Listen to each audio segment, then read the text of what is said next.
Introduction में क्या लिखा हुआ है आपने पहले वाले चैप्टर्स में ऑलरेडी पढ़ रखा है। ऑक्सीजन जो है वो हमारे को चाहिए होती है, यूटिलाइज करते हैं हम ऑक्सीजन को बाय दी ऑर्गेनिजम्स, ताकि हम इनडायरेक्टली ब्रेक कर सके सिंपल मॉलिक्यूल्स जैसे कि glucose, amino acids, fatty acids, इन सब को, ताकि उनमें से हम एनर्जी को डिराइव कर सके, ऑब्टेन कर सके, जो कि हमारे को ज़रूरी है वेरियस एक्टिविटीज़ को परफॉर्म करने में। कार्बन डाइऑक्साइड जो कि हमारे लिए हार्मफुल है, इसको रिलीज करवाना होता है during this above catabolic reaction.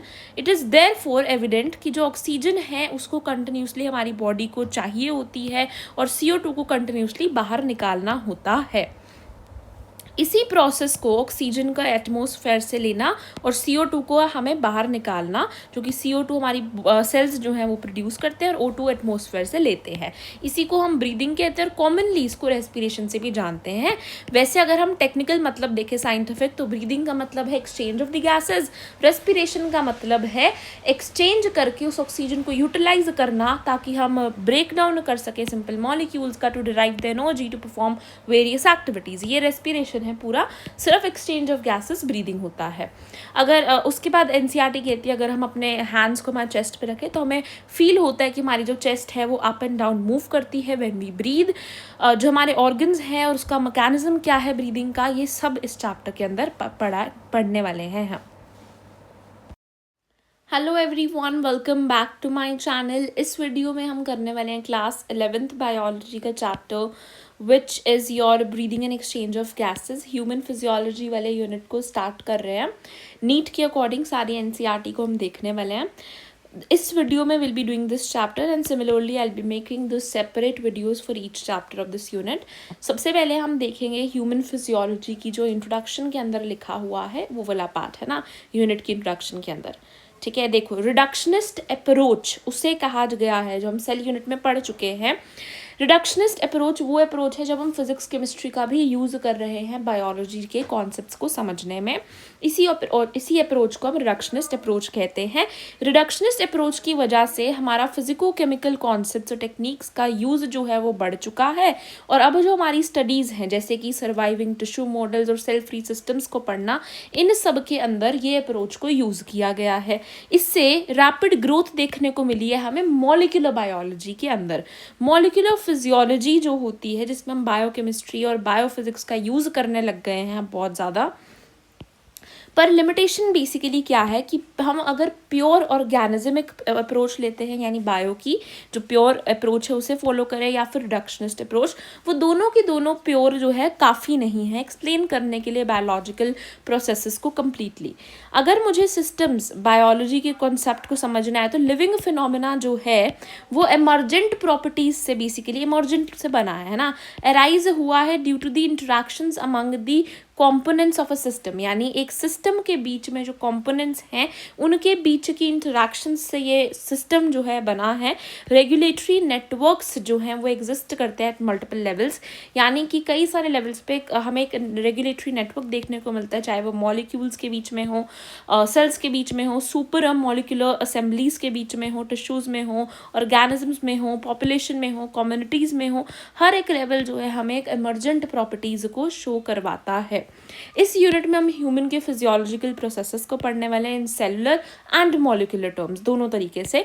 Exchange of gases, blood circulation, locomotion and movement, and final focus होगा हमारा किस तरीके से सब कुछ कोऑर्डिनेटेड है, रेगुलेटेड है एट द ऑर्गेनिजमिक लेवल, जो कि हम पढ़ने वाले हैं in the chapters neural control and coordination and chemical coordination and integration में। So without wasting time let's get started with our first chapter. इस यूनिट में जिन साइंटिस्ट का नाम दिया है उनका नाम है अल्फोंसो कोर्टी, जो कि एक इटालियन एनाटमिस्ट थे, जो कि 1822 में पैदा हुए थे। 1888 के अंदर उनकी डेथ हुई थी। ठीक है, breathing and exchange of gases पे बात करते हैं।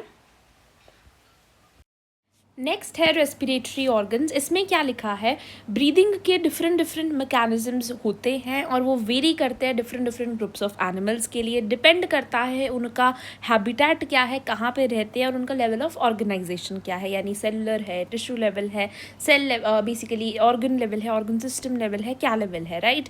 लोअर इनवर्टिब्रेट्स, यानी इनवर्टिब्रेट्स की कैटेगरी में जो लोअर होते हैं यानी नीचे वाले लेवल पे हैं, लाइक स्पॉन्जेस, सीलेंट्रेट्स, फ्लैटवर्म्स, ये सब तो ऑक्सीजन और CO2 का एक्सचेंज कर लेते हैं by the method of simple diffusion. क्या करके, सिंपल डिफ्यूजन करके ही वो एक्सचेंज कर लेते हैं।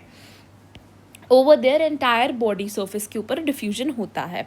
अर्थवर्म्स की बात करूं तो वो मॉइस्ट क्यूटिकल को यूज़ करते हैं, और इंसेक्ट्स के पास एक नेटवर्क ऑफ ट्यूब्स है जिसे हम ट्रेकियल ट्यूब्स कहते हैं, ट्रेकियल रेस्पिरेशन कहते हैं, जिनको वो यूज़ करते हैं एटमॉस्फेयर के साथ एयर को एक्सचेंज करने के लिए। स्पेशल वेस्कुलराइज्ड स्ट्रक्चर्स हैं जैसे कि जिसे हम गिल्स कहते हैं, और इस मोड ऑफ रेस्पिरेशन को ब्रेंकियल रेस्पिरेशन कहते हैं, जो कि एक्वेटिक आर्थ्रोपोड्स और मोलस्क्स यूज करते हैं। वेयर एज जो वेस्कुलराइज्ड बैग्स जिनको हम लंग्स कहते हैं, पल्मोनरी रेस्पिरेशन कहते हैं, वो टेरेस्ट्रियल फॉर्म्स ऑफ लाइफ उसे यूज करते हैं for the exchange of gases, right. Vertebrates में बात करूँ, ये इनवर्टिब्रेट्स थे। अब वर्टिब्रेट्स में बात करूँ तो फिशेज यूजली गिल्स यूज करते हैं, amphibians, reptiles, birds, mammals respire through lungs usually, right. Amphibians जैसे कि फ्रॉग्स, वो अपनी मॉइस्ट स्किन के थ्रू भी रिस्पायर कर लेते हैं, जिस मोड ऑफ रेस्पिरेशन को हम क्यूटेनियस रेस्पिरेशन कहते हैं। क्या बोला मैंने, सिंपल डिफ्यूजन कौन यूज करता है through their entire body, lower invertebrates like sponges, coelenterates, flatworms. Moist cuticle का यूज कौन करता है, अर्थवर्म करते हैं for the exchange of gases, right. और साथ में कौन करता है, फ्रोग करता है, इसी को हम क्यूटेनियस रेस्पिरेशन भी कहते हैं। ट्रेकियल ट्यूब्स की बात करें तो इंसेक्ट्स करते हैं लाइक कॉकरोच, है ना। देन गिल्स की बात करें जो कि ब्रेंकियल रेस्पिरेशन कहलाती है, एक्वेटिक आर्थ्रोपोड्स, मोलस्क्स, फिश में देखने को मिलता है। लंग्स वेस्कुलराइज्ड बैग्स होते हैं जो कि पल्मोनरी रेस्पिरेशन करवाते हैं, टेरेस्ट्रियल में देखने को मिलता है। साथ में एम्फीबियंस, रेप्टाइल्स, बर्ड्स, मैमल्स में हमें देखने को मिलता है।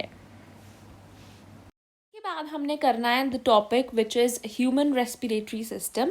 हमारे पास एक पेयर है ऑफ एक्सटर्नल नॉस्ट्रिल्स जो कि ओपन करती है बाहर की तरफ अबव दी अपर लिप्स, और ये लीड करती है, एक्सटर्नल नॉस्ट्रल्स लीड करती हैं to the nasal chamber through the nasal passage.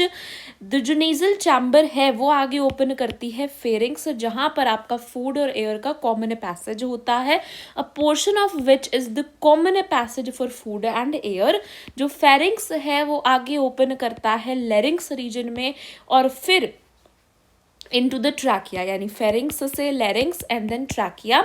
अब बीच में फेरिंग्स से लेरिंग्स के बीच में ग्लोटिस प्रेजेंट होता है, और ग्लोटिस के ऊपर एक फ्लैप लाइक स्ट्रक्चर प्रेजेंट होता है जिसे हम एपीग्लोटिस कहते हैं, जो कि प्रिवेंट करता है फूड को आगे लेरिंग्स में जाने से, यानी लेरिंग्स के अंदर फूड ना चला जाए तो उसमें एपिग्लोटिस हेल्प करता है। लेरिंग्स एक कार्टिलेजिनस बॉक्स है जो कि हेल्प करता है साउंड को प्रोड्यूस करने में, इसी वजह से उसको वॉइस बॉक्स या साउंड बॉक्स बोला जाता है।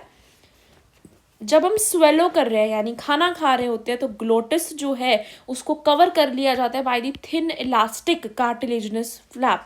कैसा फ्लैप है, थिन है, इलास्टिक है, कार्टिलेजिनस फ्लैप है जिसका नाम है एपिग्लोटिस, ठीक है। पतला है, इलास्टिक है, कार्टिलेजिनस फ्लैप है ताकि प्रिवेंट हो सके entry of food into the larynx.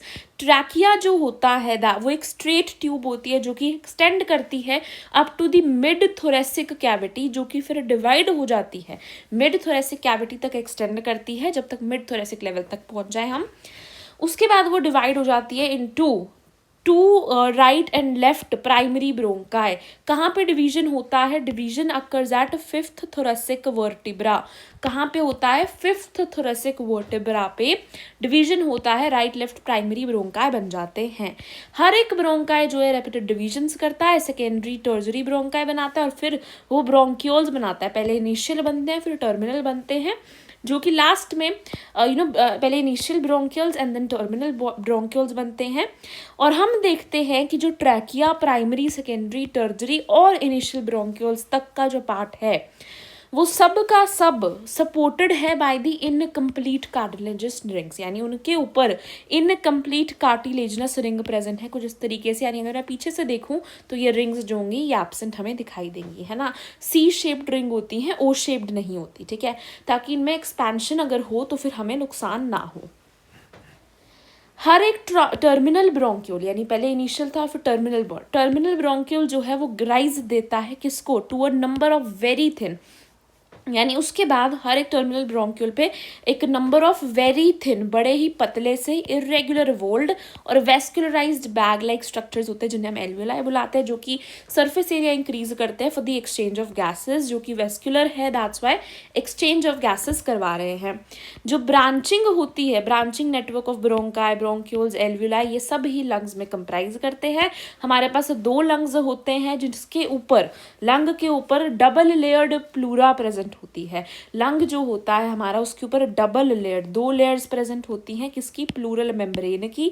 बीच के अंदर उसके फ्लूइड प्रेजेंट होता है जिसे हम प्लूरल फ्लूइड कहते हैं। ये जो फ्लूइड है ये फ्रिक्शन को रिड्यूस करता है, किसको रिड्यूस करता है, फ्रिक्शन को रिड्यूस करता है on the lung surface. Outer pleura जो है वो क्लोज कॉन्टैक्ट में होती है विद द थोरेसिक लाइनिंग, जो कि और वेयर एज जो इनर प्लूरल मेम्ब्रेन है वो क्लोज कॉन्टैक्ट में होती है लंग के सरफेस के। जो पार्ट स्टार्टिंग में होता है, the part starting with the external nostrils up to the terminal bronchioles, यानी एक्सटर्नल नोस्ट्रल से लेकर टर्मिनल ब्रोंक्यूल्स तक का जो पार्ट है उसे मैं कंडक्टिंग पार्ट बोलती हूँ, और जो आपके एल्वियोलाई वाला पार्ट है उसे मैं रेस्पिरेटरी और एक्सचेंज पार्ट बोलती हूँ। कंडक्टिंग पार्ट जो होता है उसका काम होता है ट्रांसपोर्ट करना एटमॉस्फेरिक एयर को एल्वियोलाई तक। क्या काम है, जो कंडक्टिंग पार्ट होता है उसके क्या क्या काम है, पहला काम उसका देख लो। पहला काम तो है उसका ट्रांसपोर्ट करना एटमॉस्फेरिक एयर को एल्वियोलाई तक। दूसरा काम है उसका क्लियर करना कोई भी अगर फॉरेन पार्टिकल्स आ रहे हैं। तीसरा काम है उसका ह्यूमिडिफाई करना, जो भी एयर आ बेसिकली बॉडी पे आ रही है ना, उसको ह्यूमिडिफाई करना किस पे, बॉडी टेम्परेचर पे लेके आना। अगर ठंडी है तो उसे गर्म करना, गर्म है तो ठंडी करना।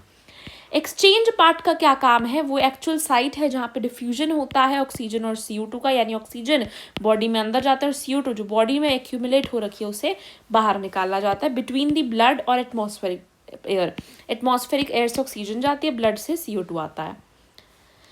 जो लंग्स हैं वो सिचुएटेड होते हैं थोरेसिक चैम्बर के अंदर, जो कि अनाटमिकली देखे जाए तो एयर टाइट चैम्बर होता है, थोरेसिक चैम्बर के अंदर सिचुएटेड होते हैं। अगर हम उसे अनाटमिकली देखें तो एयर टाइट होते हैं।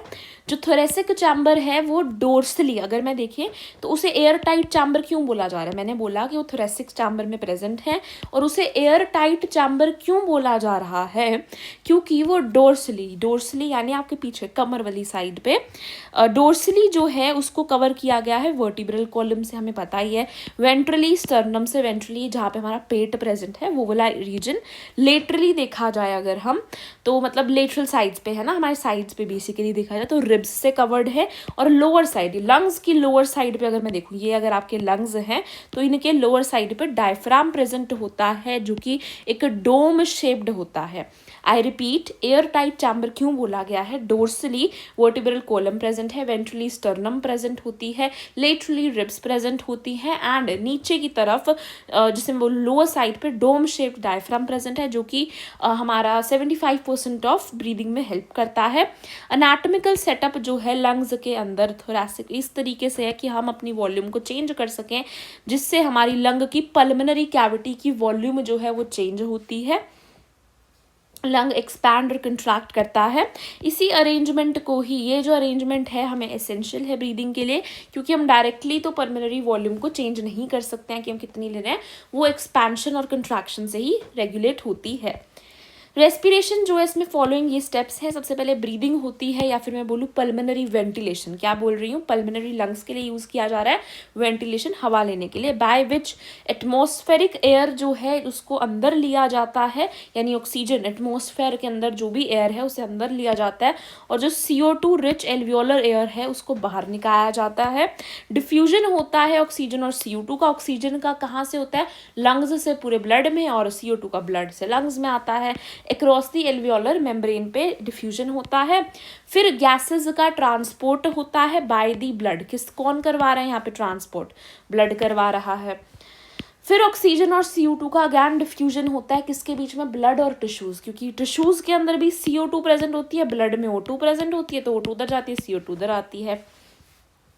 उसके बाद क्या होता है, जो हमारे टिश्यूज हैं, हमारे सेल्स हैं, वो O2 को यूटिलाइज कर लेते हैं by the cells for the catabolic reactions. Catabolic reactions के लिए वो O2 को यूज कर लेते हैं और रिजल्ट करते हैं CO2। क्या बनाते हैं, CO2 बनाते हैं, जिसी को ही हम सेलुलर रेस्पिरेशन बोल रही हूँ। क्या बोल रही हूँ मैं, सेलुलर रेस्पिरेशन बोल रही हूँ, as dealt in the chapter 12, है ना। सेलुलर रेस्पिरेशन में किसे बोल रही हूँ, जब मैं CO2 को रिलीज करवा रही हूँ इन the exchange of oxygen.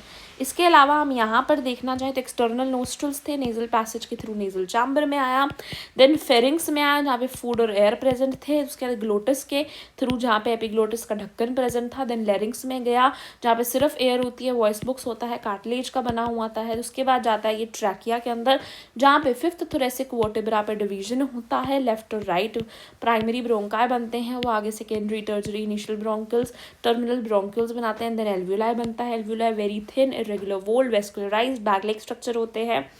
Trachea से लेकर इनिशियल ब्रोंकाइस तक इनकम्प्लीट कार्टिलेजस रिंग से कवर्ड होते हैं। कार्टिलेजिनस फ्लैप एपिग्लोटिस होता है, वो थिन और इलास्टिक होता है। देन बात करें प्लूरल फ्लूइड प्रेजेंट होता है, डबल लेयर्ड प्लूरा से हमारा लंग कवर्ड होता है, बीच में प्लूरल फ्लूइड होता है जो कि फ्रिक्शन को रिड्यूस करता है। आउटर प्लूरा थोरेसिक चैम्बर से बेसिकली कनेक्टेड है, इनर प्लूरा लंग के सर्फेस से। कंडक्टिंग पार्ट होता है एल्वियोलाई को छोड़ के ट्रैकिया से लेकर बेसिकली टर्मिनल ब्रोंक्यूल्स तक। रेस्पिरेटरी एक्सचेंज पार्ट होता है आपका एल्वियोलाई वाला पार्ट।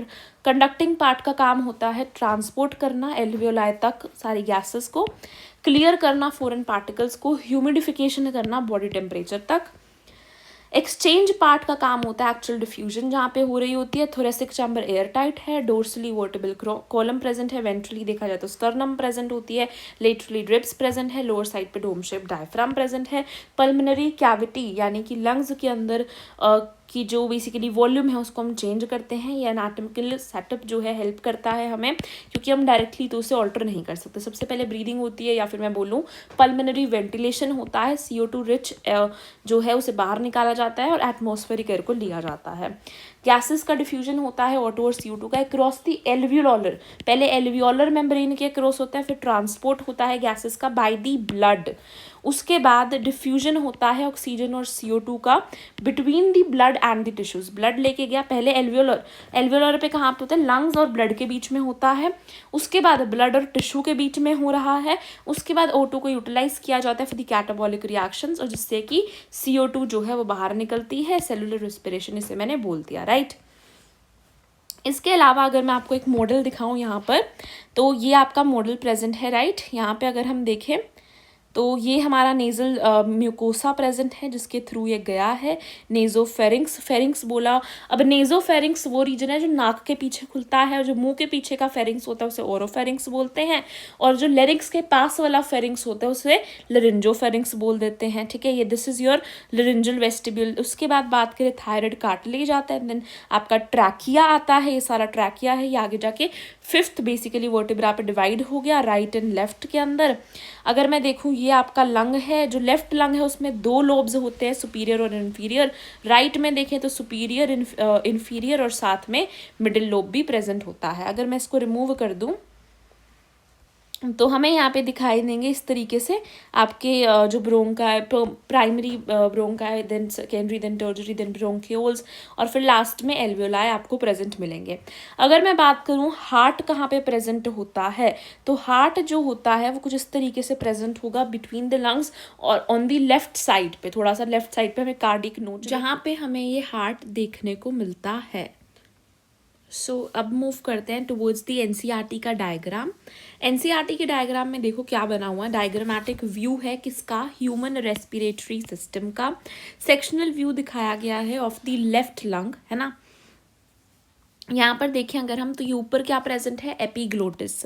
ये ग्लोटिस के ऊपर, ये ग्लोटिस है और इसके ऊपर का ढक्कन जो होता है, ग्लोटिस इस पार्ट को बोला जा रहा है, और इसके ग्लोटिस के ऊपर का ढक्कन को एपिग्लोटिस बोलते हैं। This part is your larynx which is voice box. उसके बाद ट्रैकिया आ रहा है, ट्रैकिया से हमें इनकम्प्लीट कार्टिलेजस रिंग देखने को मिलती है, पीछे से देखें तो ये एब्सेंट होती हैं। इसके बाद ये फिफ्थ थोरेसिक चैम्बर पर डिवीजन शो करता है, कहाँ क्या बन जाता है, ब्रोंकस में डिवाइड कर जाता है। एंड यहाँ पर हमें यहाँ पर देखने को मिलता है आगे primary, secondary and then bronchioles, है ना, primary secondary tertiary bronchioles, initial, terminal, और उसके बाद हमें एल्वियोलाई देखने को मिलते हैं जो कि इरेगुलर वोल्ड होते हैं, वेस्कुलराइज्ड बैग्स होते हैं, सरफेस एरिया को इंक्रीज करते हैं, राइट। इसके बाद हमें यहाँ पे ये जो दिखाई दे रहा है, दीज आर ब्रोंक्यूल्स, जिससे एल्वियोलाई अटैच्ड होते हैं। ये जो हमें डोम शेप्ड दिखाई दे रहा है ऑन दी लोअर साइड, ये डायफ्राम है, दिस इज योर डायफ्राम, ये आपका लंग है। अब बात करूँ अगर मैं बाहर की मेम्ब्रेन, तो ये बाहर प्लूरल मेम्ब्रेन प्रेजेंट है, बीच में प्लूरल फ्लूइड प्रेजेंट होता है। देन बात करूँ, this is the cut end of the rib, यानी ये रिब्स है ना, उसके कट एंड प्रेजेंट है। ये सब चीज़ें हो गई, ठीक है ना। और हार्ट यहाँ पर कहाँ पे प्रेजेंट होता है, सेंटर ऑफ द लंग्स में, पर on the little bit on the left side, क्योंकि वहाँ पे कार्डियक नोच प्रेजेंट होता है। Now let's move to the next topic which is mechanism of breathing. Mechanism of breathing के अंदर क्या लिखा है, ब्रीदिंग में 2 स्टेजेस होते हैं। पहला इंस्पिरेशन, जिसमें हम हवा को, एटमॉस्फेरिक एयर को अंदर लेते हैं। दूसरा एक्सपायरेशन, जिसके अंदर हम एल्वियोलर एयर, जो हमारी एल्वियोलाई की एयर है, उसको हम रिलीज करते हैं। Movement of air into and out of the lung, ये जो है इसे कैरी आउट करते हैं by creating a pressure gradient, यानी हम प्रेशर ग्रेडियंट क्रिएट करते हैं, क्योंकि हमें पता है जो हमारी एयर है वो मूव करती है from the high pressure to the low pressure, तो हम प्रेशर ग्रेडियंट मेंटेन करते हैं ताकि हम इंस्पिरेशन और एक्सपिरेशन को फैसिलिटेट कर सके between the lungs and the atmosphere के बीच में, है ना। इंस्पिरेशन जो है वो तभी होती है ना, अगर प्रेशर जो है लंग्स के अंदर कम हो जाए as compare to atmospheric pressure, तभी तो एटमॉस्फेरिक प्रेशर पे हाई से हमारे लंग्स के अंदर जाएगी, जो कि लो प्रेशर पे प्रेजेंट होगा, तभी इंस्पिरेशन हो पाएगी। सिमिलरली एक्सपायरेशन के लिए हमारे जो लंग्स का प्रेशर होना चाहिए वो ज़्यादा होना चाहिए as compare to the atmospheric pressure. Diaphragm जो है, डायफ्राम जो कि ये आपको डायफ्राम दिखाया था, दिस डायफ्राम एंड उसके साथ ही कुछ स्पेशलाइज्ड सेट ऑफ मसल्स हैं।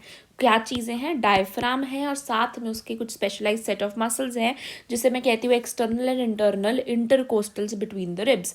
रिब्स के बीच में प्रेजेंट होते हैं एक्सटर्नल, इंटरनल, इंटरकोस्टल्स। क्या प्रेजेंट होते हैं, इंटरकोस्टल्स प्रेजेंट होते हैं बिटवीन द रिब्स, जो कि एक्सटर्नल इंटरनल होते हैं ये, और साथ में डायफ्राम, ये सब क्या करते हैं, हेल्प करते हैं ये प्रेशर ग्रेडियंट को मेंटेन करने में।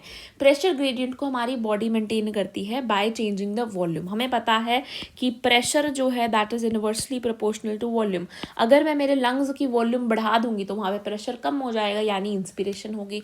अगर मैं मेरे लंग्स की वॉल्यूम कम कर दूंगी तो वहाँ पर प्रेशर ज़्यादा हो जाएगा, यानी कि एक्सपायरेशन होने वाली है। इंस्पिरेशन जो है वो इनिशिएट होती है बाय दी कंट्रैक्शन, हमारा डायफ्राम कंट्रैक्ट, यानी डोम शेप से वो फ्लैट हो जाता है, यानी कंट्रैक्ट करता है, यानी उसके अंदर की वॉल्यूम जो है बढ़ जाती है, प्रेशर जो है आपका ऑब्वियसली कम हो जाता है ना। कंट्रैक्शन होती है डायफ्राम की, जो कि वॉल्यूम इंक्रीज करती है थोरेसिक चैम्बर की in the antero posterior axis पे। जो कंट्रैक्शन होती है एक्सटर्नल इंटरकोस्टल मसल्स की, वो लिफ्ट करता है रिब्स को, एंड अपनी जो रिब्स हैं उनको लिफ्ट करने में हेल्प करती है, एंड दी स्टर्नम, हमारी जो रिब्स हैं और जो स्टर्नम है उनको लिफ्ट करने में हेल्प करती है। क्या चीज़, हमारे पास जो इंटरकोस्टल मसल्स हैं और ये सब है, ये सब हेल्प करती हैं लिफ्ट करने में रिब्स को, और साथ में स्टर्नम को भी, जिससे इंक्रीज होता है in the volume of the thoracic chamber in the dorso ventral axis. यानी जो स्टर्नम है और आपकी रिब्स हैं वो डोर्सो वेंट्रल एक्सिस पे कर रही हैं, और जो डायफ्राम है वो एंटीरियो पोस्टीरियर, है ना। तो डायफ्राम एंटीरियो पोस्टीरियर और ये वाले डोर्सो वेंट्रल, है ना। देन बात करें जो ओवरऑल इंक्रीज होता है थोरेसिक वॉल्यूम का, उसकी वजह से हमें एक causes a similar increase in the pulmonary volume, यानी हमारी बेसिकली लंग की वॉल्यूम बढ़ जाती है, और इसकी इंक्रीज से हमारा इंट्रा पल्मोनरी प्रेशर जो है वो कम हो जाता है, जिसकी वजह से एटमॉस्फेरिक प्रेशर जो है बाहर से अंदर की तरफ आता है। सिमिलरली अगर मुझे एक्सपायरेशन कराना है तो रिलैक्सेशन हो जाता है इस डायफ्राम का और इंटरकोस्टल मसल्स का, जिससे सब अपनी नॉर्मल पोजीशंस में आ जाता है। थोरेसिक वॉल्यूम कम हो जाती है, पल्मोनरी वॉल्यूम कम हो जाती है और आपका इंट्रा पल्मोनरी प्रेशर जो है वो बढ़ जाता है, एटमॉस्फेरिक प्रेशर से ज़्यादा हो जाता है। इस वजह से आपकी जो एयर है वो एक्सपल्जन देखने को मिलता है, नहीं बाहर निकल जाती है। हमारे पास एबिलिटी है कि हम अपनी strength of inspiration and expiration को बढ़ा पाए। नॉर्मली हम बहुत थोड़ा थोड़ी हवा अंदर लें, हवा बाहर छोड़े, पर कभी कभी हम डीप ब्रीदिंग जब करते हैं तो हम ज़्यादा हवा अंदर ले सकते हैं। हमारी जो कैपेसिटी है वो बहुत ज़्यादा है, राइट। तो इंस्पिरेशन और एक्सपायरेशन को हम अपना बढ़ा सकते हैं अपनी स्ट्रेंथ को यूज़ करके, by using the additional muscles जो हमारे एब्डोमेन में प्रेजेंट है। अगर मैं मेरे एब्डोमेन की एडिशनल मसल्स का यूज़ करूँ तो मैं मेरी इंस्पिरेशन एक्सपिरेशन को बढ़ा सकती हूँ। ऑन एन एवरेज अगर हम देखा जाए तो एक नॉर्मल ह्यूमन, हेल्दी ह्यूमन जो है 1 मिनट में 12 से 16 बार सांस लेता है। 1 मिनट में 12 से 16 बार वो सांस लेता है। जो वॉल्यूम होती है एयर की जो बेसिकली वॉल्यूम ऑफ एयर है that is involve in breathing movements. हमें पता है कि कितनी वॉल्यूम अंदर आ रही है, कितनी जा रही है, वो हमारे ब्रीदिंग मूवमेंट्स से रिलेटेड होती है। और इसको हम एस्टिमेट कर सकते हैं बाय यूजिंग अ डिवाइस जिसे हम क्या कहते हैं, स्पायरोमीटर। तो हम स्पायरोमीटर को यूज करके क्या निकाल सकते हैं कि कितनी वॉल्यूम ऑफ एयर को हम अंदर ले रहे हैं और बाहर छोड़ रहे हैं, जिससे हम हेल्प ले सकते हैं clinical assessment of the pulmonary function, यानी हमारा पल्मोनरी फंक्शन कैसे चल रहा है उसकी हम हेल्प ले सकते हैं। यहाँ पे अगर मैं देखूँ तो फर्स्ट डायग्राम क्या दिखा रहा है, मैकेनिज्म ऑफ ब्रीदिंग। पहले वाले में इंस्पिरेशन, दूसरे में एक्सपायरेशन। तो इंस्पिरेशन के टाइम पे डायफ्राम कंट्रैक्ट यानी कि डोम शेप से फ्लैट हो जाता है, ठीक है। वॉल्यूम ऑफ द जो आपकी रिब्स और स्टर्नम है ये ऊपर की तरफ, बाहर की तरफ बढ़ जाती है। तो यहाँ से भी आपका सरफेस एरिया बढ़ रहा है, यहाँ से भी बढ़ रहा है, तो वॉल्यूम ऑफ द थोरैक्स जो है वो बढ़ जाता है। इस वजह से एयर जो है अंदर आती है, क्योंकि यहाँ पे प्रेशर कम हो जाता है, बाहर प्रेशर ज़्यादा हो जाता है। दूसरे डायग्राम में देखें तो डायफ्राम जो है रिलैक्स हो रहा है और ऊपर की तरफ आ रहा है, एंड आर्च अपवर्ड्स, ऊपर की तरफ आ रहा है। रिब्स और स्टर्नम भी अपनी ओरिजिनल पोजीशन पे पहुंच रही हैं। इस वजह से वॉल्यूम जो है कम हो रहा है, प्रेशर यहाँ पे इंक्रीज हो चुका है और एयर जो है वो बाहर निकल रही है लंग्स से, राइट। अब इसको एक बार रिवाइज कर लेते हैं। तो इंस्पिरेशन और एक्सपिरेशन दो चीज़ें होती हैं। प्रेशर ग्रेडियंट को हम बनाते हैं, नेगेटिव प्रेशर बनाते हैं in the lungs with respect to atmospheric pressure जब हमें इंस्पिरेशन कराना है, यानी कि लंग्स में प्रेशर कम रखते हैं, नेगेटिव रखते हैं as compare to the atmospheric pressure. हम क्या करते हैं इंस्पिरेशन में, इंट्रा पल्मोनरी प्रेशर हमारा कम होता है as compare to atmospheric pressure. Diaphragm का कंट्रैक्शन करवाते हैं, यानी कि हम वॉल्यूम को इंक्रीज कराते हैं थोरेसिक चैम्बर में एंटीरियो पोस्टीरियर एक्सिस पे। दूसरी चीज़ हम जो कराते हैं that is contraction of external intercostal muscles. हम क्या करते हैं, लिफ्ट अप। इससे क्या होता है, रिब्स और स्टर्नम जो है वो बढ़ जाती हैं, लिफ्ट हो जाती हैं, बेसिकली आगे की तरफ मूव करती है, जिससे डोर्सो वेंट्रल एक्सिस पे थोरेसिक चैम्बर जो है वो इंक्रीज करता है, वॉल्यूम जो है उसकी इंक्रीज करती है। एक्सपायरेशन पे आपका इंट्रापल्मोनरी प्रेशर ज़्यादा होता है as compare to atmospheric pressure. यहाँ पे आपकी रिलैक्सेशन हो जाती है डायफ्राम और इंटरकोस्टल मसल्स की। डायफ्राम और इंटरकोस्टल मसल्स ही हैं जो कि हमारा हेल्प करते हैं जनरेशन करने में किसका, इनग्रेडिएंट्स का, ठीक है। हम अपनी इस एबिलिटी को, स्ट्रेंथ को इंक्रीज भी कर सकते हैं क्योंकि हमारे पास एडिशनल मसल्स प्रेजेंट हैं। कहाँ पे, हमारे एब्डोमेन में प्रेजेंट हैं। 12 से 16 टाइम्स एक ह्यूमन, हेल्दी ह्यूमन जो है ब्रीद करता है 1 मिनट में। 1 मिनट में कितनी बार ब्रीद करता है, 12 to 16 टाइम्स। स्पायरोमीटर से हम मेजर कर सकते हैं कितनी वॉल्यूम यूज हो रही है, जिसे हम clinical assessment of pulmonary function में यूज कर सकते हैं। Next topic is respiratory volumes and capacities. Tidal volume क्या होती है, वो वॉल्यूम जो कि हम नॉर्मली जब हम सांस अंदर ले रहे हैं और छोड़ रहे हैं इंस्पिरेशन और एक्सपिरेशन में, नॉर्मल रेस्पिरेशन जब हो रहा है उस टाइम पे जितनी हम वॉल्यूम ऑफ एयर अंदर ले रहे हैं और छोड़ रहे हैं, that is approximately 500 ml in a healthy man. यानी कि अगर हम देखें तो फिर हम 1 मिनट के अंदर लगभग इतनी एयर इंस्पायर भी कर रहे हैं और एक्सपायर भी कर रहे हैं, विच इज 6,000 to 8,000। मैंने कुछ नहीं किया, 12 से 16 टाइम्स था, इस 12 को 500 से किया तो 6,000 आ गया, एंड 16 को 500 से किया तो 8,000 आ गया, राइट। देन बात करते हैं इंस्पिरेटरी रिजर्व वॉल्यूम किसे कहते हैं। हम नॉर्मली तो जितना कर रहे हैं वो ठीक है, जो नॉर्मली जितनी हम इंस्पिरेशन और एक्सपिरेशन कर रहे हैं, बट द पॉइंट इज़ कि अगर हम ज़ोर से सांस लें, एक बहुत फोर्सेबल बेसिकली फोर्सेबल इंस्पिरेशन करें, तो हम मैक्सिमम लाइक 2500 से 3,000 ml तक की हमारी इंस्पिरेटरी रिजर्व वॉल्यूम होती है। हो सकता है किसी में 2700 हो सकता है 2800 हो, तो इतनी हम एयर और अंदर, अगर मैं फोर्सेबल इंस्पिरेशन कर रही हूँ तो इतनी एयर मैं एक्स्ट्रा इनहेल कर सकती हूँ। अगर मैं फोर्सफुल एक्सपिरेशन करूँ, मानो जितनी मैं नॉर्मल सांस ले रही हूँ उतनी मैंने ली और छोड़ दी, उसके बाद मैं कोशिश करूँ और सांस छोड़ने की, तो मैं लगभग 1000 से 1100 ml और ज़्यादा सांस छोड़ सकती हूँ। तो forcible expiration is 1000 to 1100 ml and inspiration forcible मेरी 2500 से 3000 ml है। रेजिडुअल वॉल्यूम वो वॉल्यूम होती है जो कि लंग्स में रिमेन रहती है, यानी रहती है, बच जाती है even after the forcible expiration.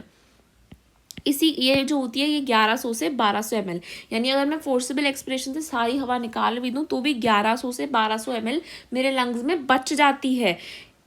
अब ये सी क्यों बचते, ताकि लंग्स अगर सारी निकल जाएगी तो लंग्स तो कोलैप्स कर जाएंगे, बलून की तरह है ना लंग्स, उसके अंदर खाली नहीं कर सकते हम हवा। अब इन रेस्पिरेटरी वॉल्यूम्स को ही ऐड कर करके हमने कुछ बेसिकली वेरियस पल्मनरी कैपेसिटीज को डिफाइन करा है, जिनको हम यूज़ करते हैं जब हम क्लिनिकल डायग्नोसिस कर रहे होते हैं।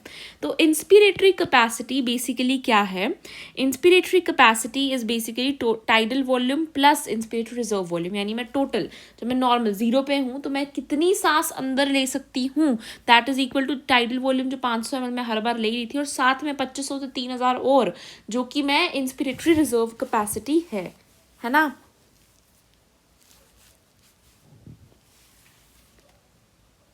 I hope this is clear, है ना। इसके बाद मैं बात करूं एक्सपिरेटरी कैपेसिटी। एक्सपिरेटरी कैपेसिटी मैं किसे बोल रही हूँ, एक्सपिरेटरी कैपेसिटी वो वॉल्यूम ऑफ एयर है जो कि मैं एक्सपायर कर सकती हूँ जब मैं एक मतलब नॉर्मल इंस्पिरेशन करी, यानी मैं 0, है ना, उस नॉर्मल इंस्पिरेशन करी यानी मैंने 500 ml अभी मेरे अंदर है। अब उसके बाद मैं कितनी एक्सपायरेशन कर सकती हूँ मैक्सिमम, वो मेरी एक्सपायरेशन कैपेसिटी है। पहले तो वो 500 ml एक्सपायर कर सकती हूँ, उसके बाद मैं वो जो मेरी 1000 से 1100 ml की कैपेसिटी वॉल्यूम थी जो कि रिजर्व वॉल्यूम थी उसको भी कर सकती हूँ, तो उसे मैंने ईसी बोल दिया। तो जो हम नॉर्मली पढ़ रहे हैं वो वॉल्यूम्स हैं, एंड जो हम वॉल्यूम्स को ऐड करके बनाने हैं वो कैपेसिटीज़ है, ठीक है। तो इंस्पिरेटरी कैपेसिटी और एक्सपिरेटरी कैपेसिटी समझ आती है। फिर फंक्शनल रेजिडुअल कैपेसिटी क्या होती है, जब हम नॉर्मल सांस ले रहे हैं तो हमारे लंग्स में कितनी फंक्शनली रेजिड्यू यानी कितनी बची हुई है, कितनी बची होगी, जो हमारे एक्सपिरेटरी रिजर्व वॉल्यूम है प्लस जो हमारा रेजिडुअल वॉल्यूम हमेशा जो बचा रहता है वो वाला, और जो मैं फोर्सफुल एक्सपायरेशन पे रिमूव कर सकती हूँ वो वाला, है ना। फिर वाइटल कैपेसिटी मैं किसे बोलती हूँ, जो हम नॉर्मली सांस लेने में यूज़ कर पा रहे हैं, यानी tidal volume, ERV plus IRV, इनको मैं ऊपर नीचे अपने अकॉर्डिंग कर सकती हूँ, हमारे अकॉर्डिंग, है ना। बट हम किसको नहीं छेड़ सकते, रेजिडुअल वॉल्यूम को नहीं छेड़ सकते, तो उसको मैंने यहाँ पे काउंट नहीं किया, क्योंकि वाइटल कैपेसिटी की बात करें। टोटल लंग कैपेसिटी तो हमें पता है, ये सबको काउंट कर लो जो भी सारे बच गए, है ना। यानी कि मैं बोलूँ total lung capacity is basically vital capacity plus residual volume. क्या हो गया टोटल लंग कैपेसिटी आपकी vital capacity plus residual volume. आई होप ये चीज़ें आपको क्लियर है। तो हमारे पास देखो क्या था, हमारे जो हम नॉर्मली सांस अंदर बाहर ले रहे हैं that is your tidal volume जो कि 500 ml के बराबर है। एक्स्ट्रा मैं कितनी सांस ले सकती हूँ, वो इंस्पिरेटरी रिजर्व वॉल्यूम होती है जो कि आपकी 2500 से 3000 होती है। एक्स्ट्रा सांस मैं कितनी छोड़ सकती हूँ, वो एक्सपायरेशन रिजर्व वॉल्यूम होती है जो कि 1000 से 1100 ml के बराबर होती है। सारी एक्सपायर करने के बाद भी, एक्स्ट्रा भी करने के बाद भी जो बच जाए वो रेजिडुअल वॉल्यूम है जो कि अगैन आपके पास 1100 से 1200 के बराबर आती है। इसके बाद कैपेसिटी की बात करें तो पहली कैपेसिटी थी इंस्पिरेटरी कैपेसिटी, जो कि क्या है tidal volume plus IRV। Expiratory क्या है tidal volume plus ERV। Functional residual capacity क्या है ERV प्लस RV, कितनी बच गई है। वाइटल कैपेसिटी क्या है आपके पास ERV TV और IRV का मिक्सचर, यानी कि रेजिडुअल वॉल्यूम को हटा के। टोटल लंग कैपेसिटी में सारी वॉल्यूम्स आ जाती हैं, यानी कि मैं बोल दूँ vital capacity plus residual volume. अब एक बार यहाँ से भी देख लेते हैं। जो मैं नॉर्मल सांस ले रही हूँ वो टाइडल वॉल्यूम 500 ml। एक्स्ट्रा जो सांस ले सकती हूँ that is inspiratory reserve volume 2500 से 3000 ml। जो एक्स्ट्रा सांस छोड़ सकती हूँ that is expiratory reserve volume, जिसे मैं बोलूँगी 1000 से 1100 ml। यहाँ से यहाँ तक हमारे साथ होती है, ये हम ले सकते हैं। बच जाती है रेजिडुअल वॉल्यूम जो कि 1100 से 1200 होती है, जिसको हम नहीं छेड़ सकते। ये इंस्पिरेटरी कैपेसिटी कहलाती है, ये एक्सपायरेटरी कैपेसिटी कहलाती है, ये टोटल वाइटल कैपेसिटी है। इसको मैं बोलती हूँ जब मैं नॉर्मल सांस ले रही हूँ तो फंक्शनल रेजिडुअल कैपेसिटी इतनी होती है, टोटल लंग कैपेसिटी इतनी होती है। सिंपल। तो याद क्या रखना है, इंस्पिरेटरी रिजर्व वॉल्यूम 2500 से 3000, टाइडल 500 ml, एक्सपिरेटरी 1000 से 1100 और रेजिडुअल आपकी 1100 से 1200।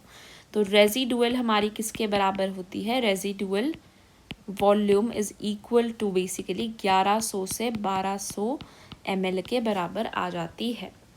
ठीक है ना। Move to the next topic जो कि है एक्सचेंज ऑफ गैसेस।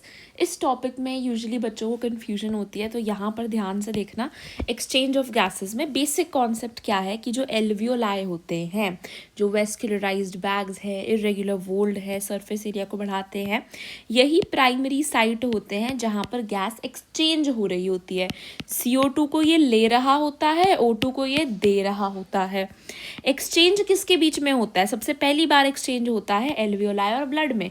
एल्वियोलाई के बाहर ब्लड की वो होती है, वेसल्स होती है बेसिकली, जिनसे एल्वियोलाई उसको ऑक्सीजन देता है और ब्लड से गंदी CO2 ले लेता है। उसके बाद सेकेंड एक्सचेंज होता है ब्लड जब ट्रांसपोर्ट करवाता है टिश्यू को, तो ब्लड जो है वो टिश्यू को ऑक्सीजन देता है और टिश्यू अपनी गंदी CO2 ब्लड को दे देता है। मैकेनिज्म क्या होता है चीज चेंज का, दैट इज सिंपल डिफ्यूजन। कैसे, सिंपल डिफ्यूजन की मदद से ये ट्रांसपोर्ट होता है, ये एक्सचेंज होता है ना। ड्रिवन बाय, यानी ये सिंपल डिफ्यूजन कैसे होगी, जैसे हमारे लंग्स में high pressure to low pressure move कर रहे थे, वैसे ही ये भी पार्शियल प्रेशर की कंसंट्रेशन ग्रेडियंट से मूव करने वाला है। डिफ्यूजन से मूव कर रहा है ना, दैट डिफ्यूजन से एक्सचेंज हो रहा है, that means high pressure to again low pressure move करेगा, पार्शियल प्रेशर के अकॉर्डिंग करेगा। कंसंट्रेशन ग्रेडियंट को देखा जाएगा, राइट। कहाँ पे कंसंट्रेशन कम है वहाँ पे जाएगा, जहाँ पे कंसंट्रेशन ज़्यादा होगी, मान लो O2 है, पार्शियल प्रेशर ऑफ O2 कहीं पे 10 है और कहीं पे 20 है, तो ऑब्वियसली 20 से वो 10 की तरफ आएगा, है ना। So high pressure to low pressure move करेगा। फैक्टर्स क्या हैं जो डिफ्यूजन को अफेक्ट करेंगे, जो डिफ्यूजन वाले प्रोसेस को अफेक्ट करेंगे, वो फैक्टर्स क्या हैं, प्रेशर ग्रेडियंट कितना है, जितना ज़्यादा होगा उतनी जल्दी मूव करेंगे। गैसेस की सॉल्युबिलिटी कितनी है, जैसे हमें पता है CO2 की जो सॉल्युबिलिटी है वो ज़्यादा होती है as compare to O2, that's why कम प्रेशर ग्रेडियंट भी हो अगर तो भी CO2 जल्दी मूव करती है as compare to oxygen. CO2 की सॉल्युबिलिटी ज़्यादा होती है एज कम्पेयर टू O2, इसीलिए CO2 जो है वो ज़्यादा जल्दी मूव करती है। मान लो 20 से 10 का प्रेशर ग्रेडियंट है, कहीं पे 20 से 15 का है, तो वैसे तो हमें देखा जाए 20 से 10 में ज़्यादा तेज़ मूव करेगी, बट CO2 जो है वो 20 से 15 में भी काफ़ी तेज़ मूव कर रही है, क्योंकि वो सॉल्युबल ज़्यादा है। मेम्ब्रेन की थिकनेस कितनी है, जितनी ज़्यादा मोटी मेम्ब्रेन होगी उतना डिफ्यूजन करना कठिन हो जाएगा, जितनी पतली जितनी थिन मेम्ब्रेन होगी उतना इजी होगा क्या करना, डिफ्यूजन करना। देन बात करें पार्शियल प्रेशर की, तो प्रेशर जो एक इंडिविजुअल गैस का कितना है वो पार्शियल प्रेशर कहलाता है। जैसे हम ऑक्सीजन के प्रेशर को PO2 से सिंबलाइज करते हैं और CO2 के PCO2 से। इम्पॉर्टेंट वैल्यूज़ जो आपको दिमाग में रखनी है, देखो हमने ये जो वैल्यूज़ लिखी हैं ये MM मर्क्यूरी में लिखी हैं। कैसे लिखी है, मिलीमीटर मर्क्यूरी के फॉर्म में लिखी है।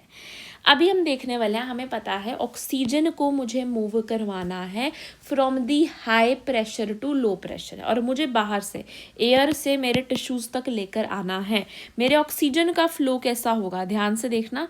एयर से मेरी ऑक्सीजन आएगी एल्वियोलाई में, एल्वियोलाई से वो जाएगी ब्लड में, है ना। अब वो जाती किस में है, वो जाती डीऑक्सीजनेटेड ब्लड में है। जैसे ही वो उसमें चली जाती है वो ब्लड किस में कन्वर्ट हो जाता है, ऑक्सीजनेटेड में, यानी वो ब्लड में कन्वर्ट हो जाता है। बेसिकली जाती डीऑक्सीजनेटेड ब्लड में है, बट जो ब्लड बन जाता है वो ऑक्सीजन, और फिर ऑक्सीजनेटेड ब्लड जो है वो टिश्यूज के अंदर छोड़ के आता है किसको, ऑक्सीजन को। ठीक है।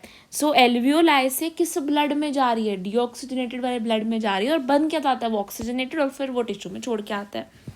सो बेसिकली अब ऑब्वियसली इसका प्रेशर जो होगा वो सबसे ज़्यादा होगा, यहाँ पे सबसे कम होगा, तभी तो वो ऐसे ऐसे तब मूव कर पाएंगे, है ना। तो देखो एटमॉस्फेरिक एयर की बात करती हूँ मैं। एटमॉस्फेरिक एयर का हाईएस्ट होगा, पहले मैं ऑक्सीजन की बात कर रही हूँ, CO2 को इग्नोर करना, ठीक है।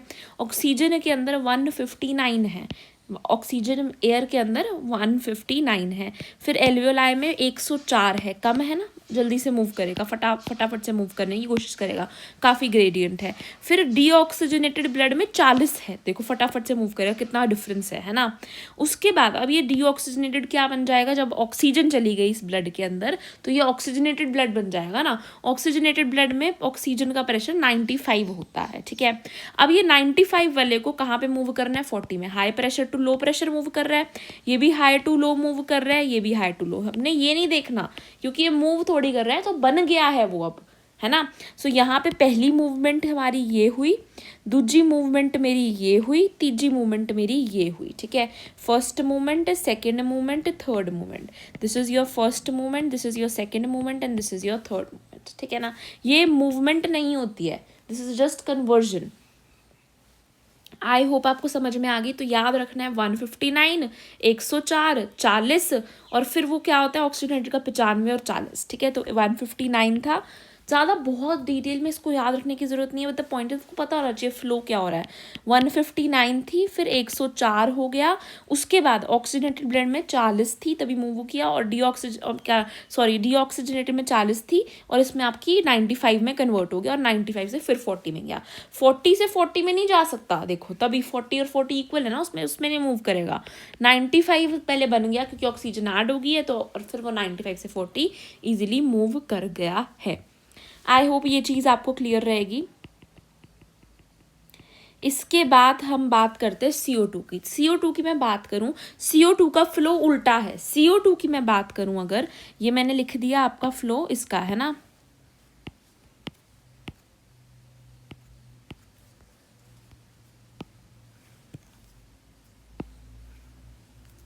Just give me 1 second.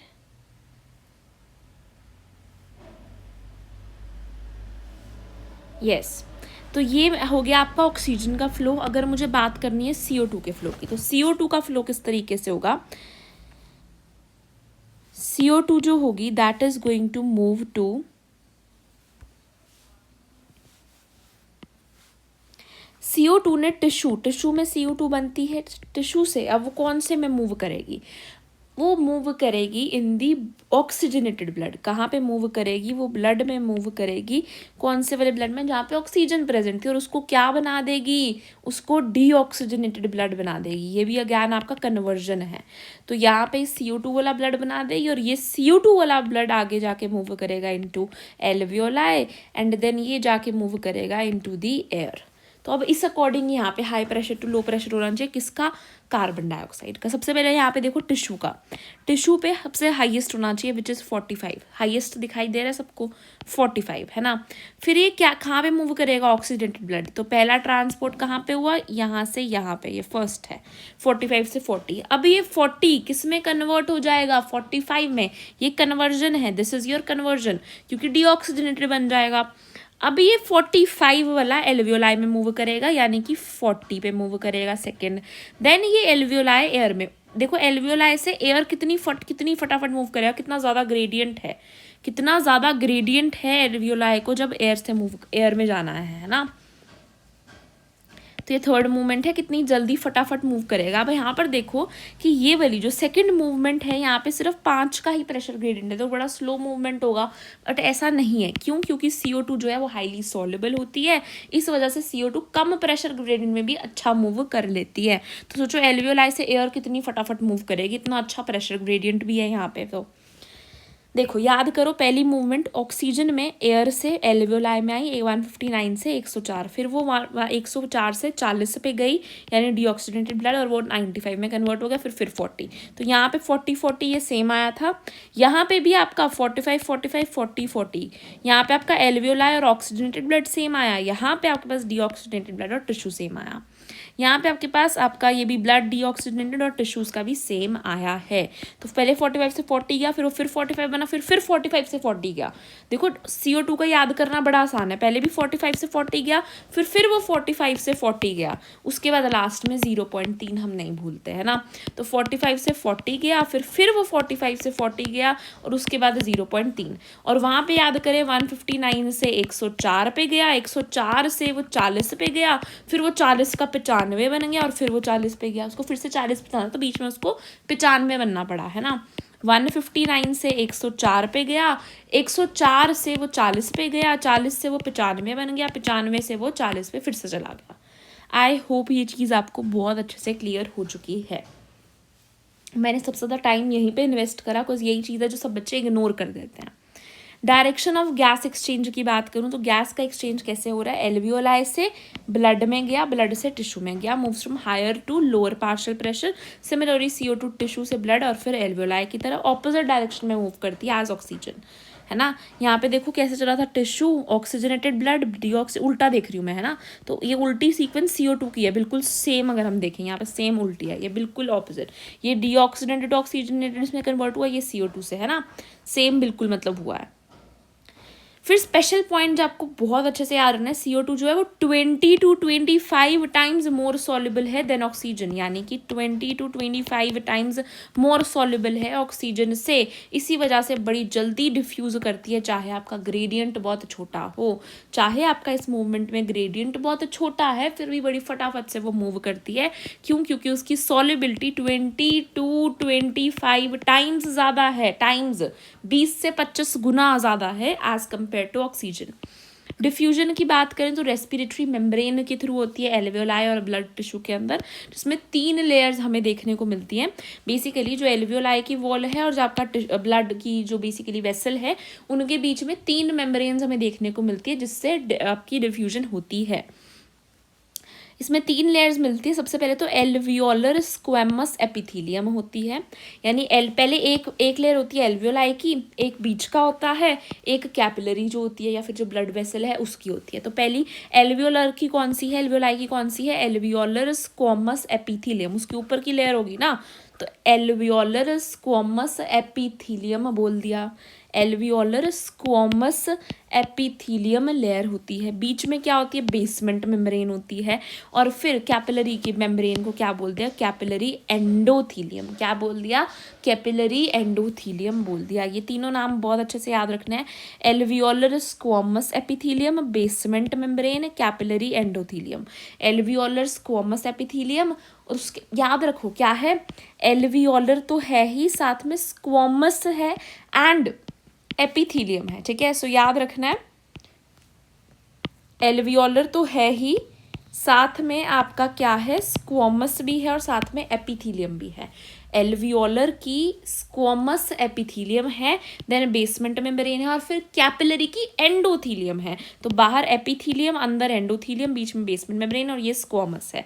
बहुत ही थिन है, दैट मीन्स आपका जो एक्सचेंज है वो एफिशिएंट होगा। हमने स्टार्टिंग में पढ़ा था कि डिफ्यूजन के लिए क्या फैक्टर्स हैं, प्रेशर ग्रेडियंट ऑलरेडी हमने देखा कितना हाई है, सॉल्युबिलिटी भी देख ली CO2 की कितनी हाई है, और थिकनेस भी हमने देख ली, ग्रेडियंट किसकी ज़्यादा, मतलब बेसिकली थिकनेस जो जितनी ज़्यादा होगी उतनी डिफ्यूजन कठिन हो जाएगी। यहाँ पे थिकनेस बहुत कम है, ये 3 पतली पतली लेयर्स होती हैं, तो यहाँ पे बड़ी ही थिन लेयर्स हैं, यानी कि एफिशिएंट एक्सचेंज होता है। अब ये जो एक्सचेंज है मेरा इतना एफिशिएंट क्यों है, ये जो एक्सचेंज हो रहा है गैसेस का, ये इतना एफिशिएंट कैसे है, एक तो बड़ी थिन आपकी मेम्ब्रेन है, इस वजह से एफिशिएंट एक्सचेंज है। बड़ी थिन डिफ्यूजन मेम्ब्रेन है, डिफ्यूजन मेम्ब्रेन बड़ी ही थिन है। एल्वियोलर सरफेस एरिया, एल्वियोलाई जो होती है वो सरफेस एरिया को इंक्रीज कर देती है, इस एक्सचेंज का ज़्यादा फैसिलिटेशन होता है। सॉल्युबिलिटी बहुत हाई है, किसकी, CO2 की। आपका प्रेशर ग्रेडियंट कितना बढ़िया तरीके से मेंटेन्ड है ना। 1 159 से 104 की तरफ मूव करा, 104 से वो मूव करा 40 में, 40 से 95 बन गया और फिर 95 से फिर 40 में मूव किया। On the other hand CO2 को देखें तो 45 से 40, फिर 45 से 40 और फिर 0.3।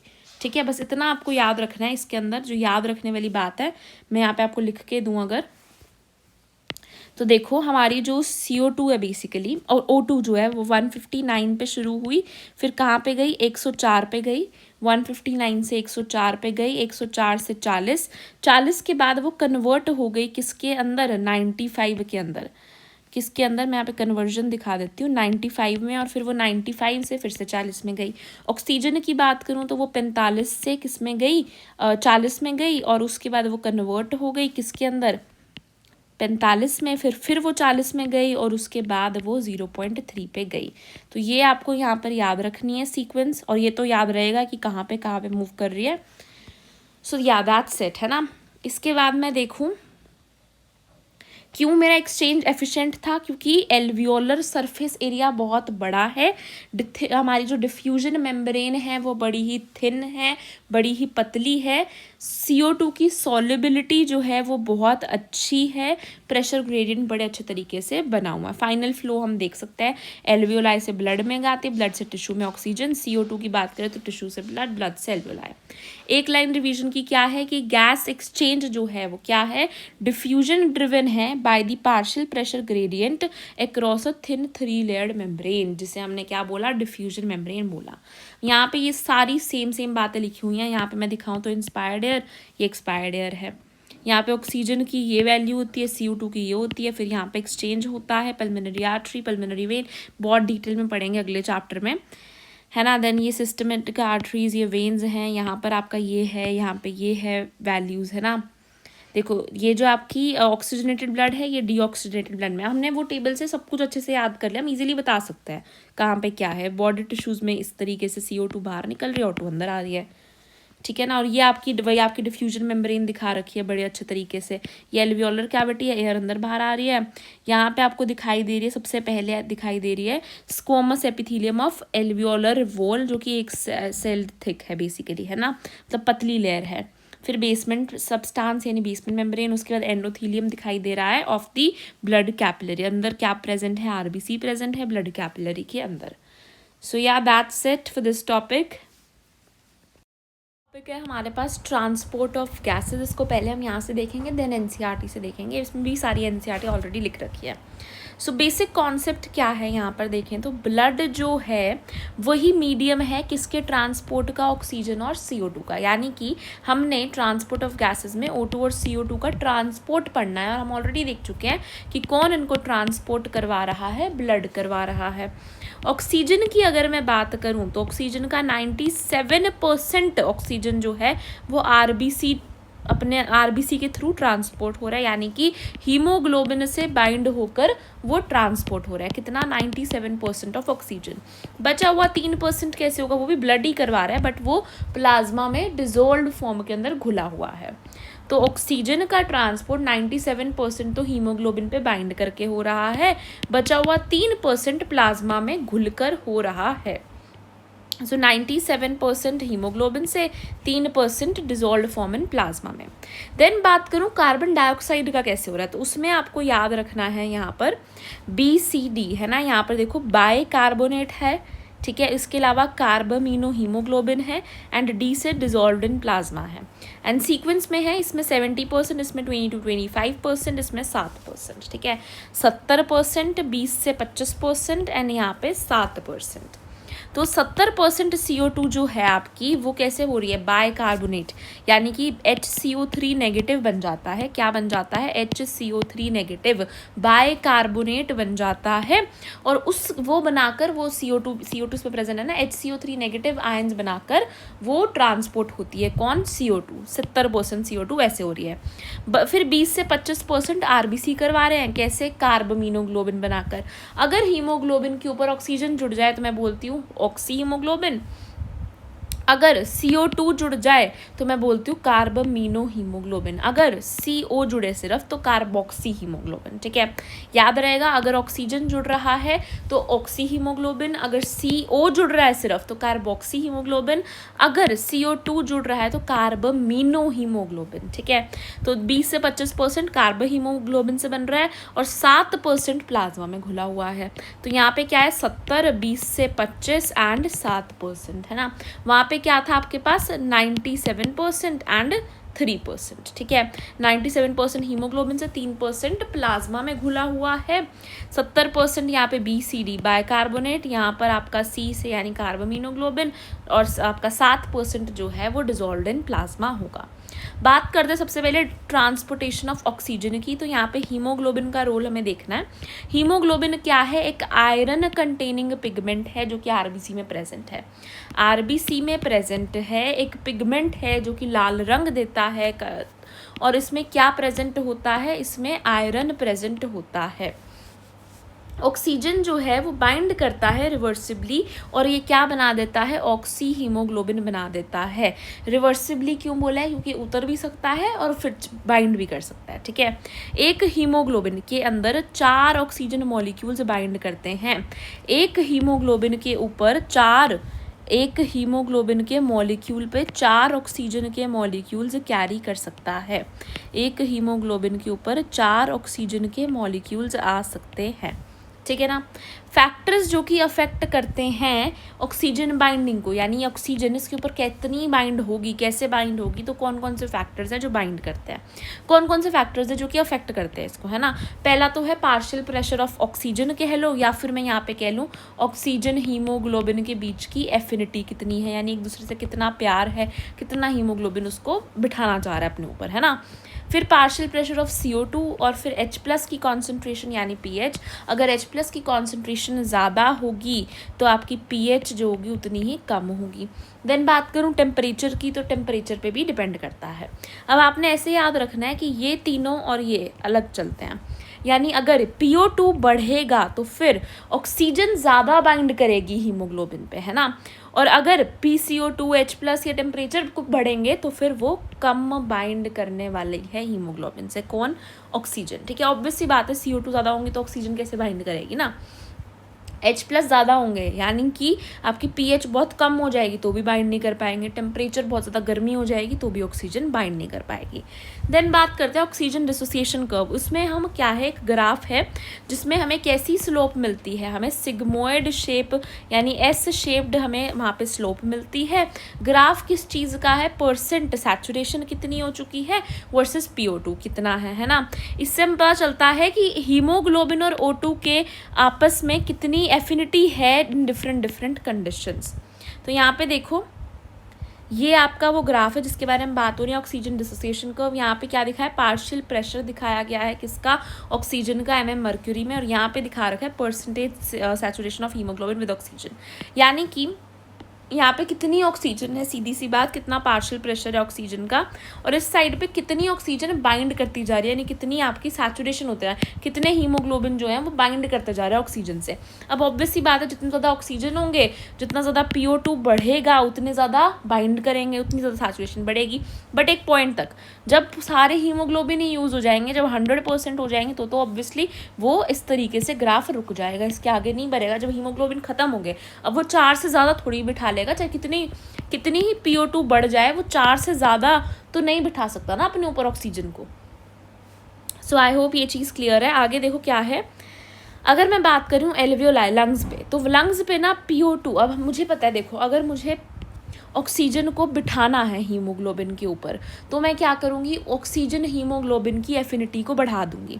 अगर मुझे ऑक्सीजन को बिठाना है हीमोग्लोबिन पे तो मुझे उनकी एफिनिटी को इंक्रीज़ करना पड़ेगा। एफिनिटी को इंक्रीज़ कब करना है, जब मैं लंग्स पे मेरे को मिल रही है ना एल्वियोलाई पे ऑक्सीजन आ रही है और मैं चाहती हूँ कि वो ब्लड में जाके हीमोग्लोबिन के ऊपर बैठ जाए। बिठाने के लिए मैं PO2 को बढ़ा दूँगी, CO2 को कम कर दूँगी, basically partial pressure of carbon dioxide, H+ को भी कम करूँगी, टेम्परेचर को भी कम करूँगी, यानी कि मैं pH को बढ़ा रही हूँ यहाँ पे, है ना। सेम बात मैंने आपको बोली, तो एल्वियोलाई पे ये कंडीशंस रहती हैं। इससे क्या होता है, फेवर होता है formation of the oxy haemoglobin, यानी कि लोडिंग ऑफ ऑक्सीजन जो है वो यहाँ पर फेवर होती है। I hope I am clear, है ना। इसके बाद टिश्यू लेवल पे मैं चाहती हूँ जब वो टिश्यू के पास पहुँच रहा है तो ऑक्सीजन हीमोग्लोबिन से उतर जाए। उतरेगी कैसे, जब मैं पार्शियल प्रेशर ऑफ ऑक्सीजन को कम कर दूंगी, CO2 के बढ़ा दूंगी और H+ बढ़ा दूंगी, यानी मेरी pH मैं कम कर रही हूँ, टेम्परेचर मैं बढ़ा दूंगी। तो आपको ये फैक्टर्स याद रखने हैं। PO2 बढ़ेगा तो ऑक्सीजन हीमोग्लोबिन की एफिनिटी बढ़ेगी, PCO2 या फिर H+ की कंसनट्रेशन या फिर टेम्परेचर बढ़ेंगे तो आपकी जो ऑक्सीजन हीमोग्लोबिन की एफिनिटी है वो कम हो जाएगी।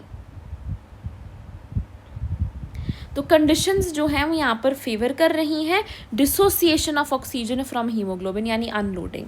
यहाँ पर कंडीशंस जो हैं इस ये वाली टिश्यू लेवल पे कंडीशंस जो हैं वो फेवर किसको कर रही हैं कि वो जो आपका ऑक्सीजन चढ़ा हुआ है वो उतर जाए, है ना, डिसलोडिंग हो जाए, उसकी अनलोडिंग हो जाए, डिसोसिएशन हो जाए ऑक्सीजन की फ्रॉम दी हीमोग्लोबिन। की पॉइंट क्या है, ऑक्सीजन जो है लंग्स में बाइंड कर रही है, टिश्यूज़ पे रिलीज हो रही है। तो आपको कंडीशंस याद रहेंगी, लंग्स पे क्या है, टिश्यूज़ पे क्या है। PO2 यहाँ ज़्यादा, यहाँ पे कम, यहाँ पे PCO2 कम, यहाँ पे ज़्यादा, है ना। यहाँ पे H+ कम, यहाँ पे H+ ज़्यादा, यहाँ पे pH ज़्यादा, यहाँ पे pH कम, है ना। देन मैं बात करूँ यहाँ पर आपके टेम्परेचर कम होगा, यहाँ पे टेम्परेचर ज़्यादा होगा, राइट। ऑक्सीजन की डिलीवरी की बात करूं तो ये बहुत अच्छे से याद रखना, every 100 ml of oxygenated blood delivers 5 ml of oxygen to the tissue. यानी मेरा अगर 100 ml ऑक्सीजनेटेड ब्लड है, यानी ऐसा ब्लड जिसमें O2 अच्छी मात्रा में प्रेजेंट है, जिसका PO2 जो है वो हाई है, हम ऑलरेडी देख चुके हैं। तो 100 ml blood of oxygenated blood, ये देखो मैंने आपको पहले यहाँ पे बताया था ना कि जो ऑक्सीजनेटेड ब्लड है वहाँ पे PO2 ज़्यादा है 95, यहाँ पर आपका डीऑक्सीजन में 40 होता है। तो ऐसा ब्लड जहाँ पे ऑक्सीजन की वैल्यू ज़्यादा है, ऐसे ब्लड के अंदर 100 ml ऑफ दिस ब्लड जो है वो 5 ml तो ऑक्सीजन कैरी करता है अपने ऊपर, यानी 5 ml उसमें ऑक्सीजन होती है जो कि वो टिश्यूज़ को देता है अंडर नॉर्मल कंडीशंस। तो ये बात हमें याद रखनी है कि 100 ml अगर मेरे पास कोई ऑक्सीजनेटेड ब्लड है, ऐसा ब्लड जिसमें PO2 कितना है 95, तो वो मेरे को 5 ml ऑफ ऑक्सीजन डिलीवर करने वाला है। एक लाइन में रिवीजन करनी है तो oxygen is transported mainly as oxy haemoglobin and its binding depends on PO2, PCO2, pH and temperature. I hope ये चीज़ क्लियर है। आगे बात करते हैं ट्रांसपोर्ट ऑफ कार्बन डाइऑक्साइड, यानी CO2 की ट्रांसपोर्ट की बात कर रहे हैं। तो फॉर्म्स ऑफ ट्रांसपोर्ट यहाँ पे मैंने आपको ऑलरेडी बताया 70%, 20 से 25, 7%, BCD, है ना, ये ऑलरेडी हम कर चुके हैं। कार्ब हीमोग्लोबिन यानी ये वाला हम देख रहे हैं अभी कि 20 से 25% कैसे हो रहा है। तो CO2 जो है वो बाइंड करता है हीमोग्लोबिन के साथ और क्या बना देता है, कार्बमीनो हीमोग्लोबिन, है ना। ये किस पे डिपेंड करेगा, PCO2 और PO2। ऑब्वियसली PCO2 जब ज़्यादा होगा तो ज़्यादा कार्बन डाइऑक्साइड बाइंड करेगी, O2 जब ज़्यादा होगा तो कम कार्बन डाइऑक्साइड बाइंड करेगी। कंडीशंस क्या है, टिश्यू लेवल पे मैं चाहती हूँ कि वो CO2 बाइंड करे और जाए यहाँ से, एल्वियोलाई पे मैं चाहती हूँ कि वो उतर जाए और एल्वियोलाई के अंदर चला जाए, ठीक है। तो एल्वियोलाई पे मैं उसे डिसोसिएट, उल्टा है, वहाँ पे उल्टा हो रहा था ऑक्सीजन में, तो एल्वियोलाई पे मैं उसे डिसोसिएट करवाना चाहती हूँ, यानी कि मैं लो PCO2 रखना चाहूँगी और हाई PO2 रखना चाहूँगी, है ना। यहाँ पर मैं टिश्यू लेवल पे मैं क्या चाह रही हूँ कि वो बाइंड करे, तो मैं हाई PCO2 रखूँगी और लो PO2 रखने वाली हूँ, ठीक है ना। वहाँ पे भी हम टिश्यू लेवल पे लो PO2 रख रहे थे क्योंकि हम चाह रहे थे कि मेरा ऑक्सीजन उतर जाए, बट यहाँ पे मैंने हाई PCO2 क्यों रखा है, तो ऐसा ही हो रहा है ना। तो टिश्यू लेवल पे हो ही क्या रहा है, टिश्यू लेवल पे हाई PCO2 रखा जा रहा है, लो PO2, तो इससे क्या हो रहा है, जो O2 है वो तो आपका बाइंड कर, O2 जो है वो तो आपका उतर जा रहा है, O2 उतर रहा है और आपका CO2 चढ़ रहा है हीमोग्लोबिन के ऊपर, दोनों चीज़ें साथ में हो रही हैं। तो याद रखना टिश्यू में CO2 ज़्यादा होती है, ऑक्सीजन कम, ताकि ऑक्सीजन उतर जाए और आपका CO2 बाइंड कर जाए। एल्वियोलाई में आपका CO2 कम और आपका पार्शियल प्रेशर ऑफ ऑक्सीजन ज़्यादा। तो CO2 जो है वो from tissues is released at alveoli. अब कार्बोनिक एनहाइड्रेज की बात करूं, यानी बाइकार्बोनेट वाला हम देख रहे हैं, प्रेजेंट इन आरबीसी के अंदर क्या प्रेजेंट होता है, कार्बोनिक एनहाइड्रेज प्रेजेंट है। कहाँ पे, आरबीसी में बहुत हाई अमाउंट में, और प्लाज्मा में भी प्रेजेंट है बट स्मॉल अमाउंट में, यहाँ पे हाई है, यहाँ पे स्मॉल है। ये क्या करता है, एक रिवर्सिबल रिएक्शन है जिसे ये कैटलाइज करता है, जो कि क्या है, CO से HCO के साथ जब HO बाइंड करता है तो HCO बनता है, और ये एक रिवर्सिबल बेसिकली रिएक्शन है, HCO नेगेटिव वो साथ में H+ देता है।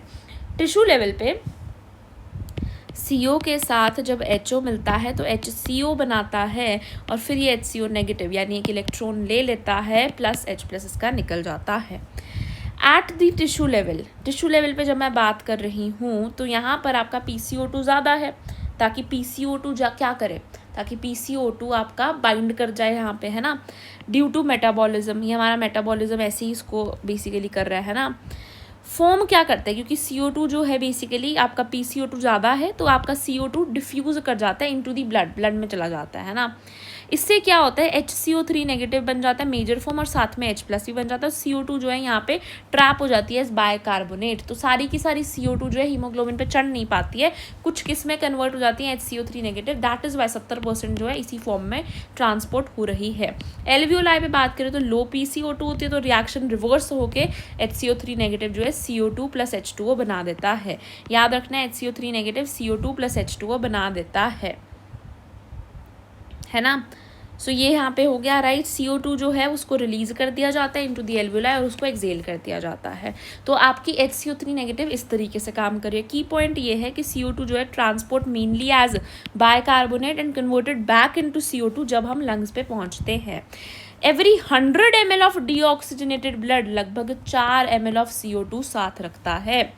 अगर मेरे पास कोई 100 ml ऑफ डीऑक्सीजनेटेड ब्लड है जिसके अंदर 4 ml ऑफ CO2 मुझे मिलेगी, एल्वियोलाई तक लेके जाता है, और ये आपके पास 5 ml O2 लेके आ रहा था 100 ml वाला ऑक्सीजनेटेड ब्लड। एक लाइन रिवीजन के लिए बोलूँ तो CO2 जो है वो मेनली ट्रांसपोर्टेड है बाइकार्बोनेट, और उसको कन्वर्ट किया जाता है लंग्स में। जब CO2 के अंदर कन्वर्ट कर दिया जाता है लंग्स में, जब एक्सलेशन करनी होती है।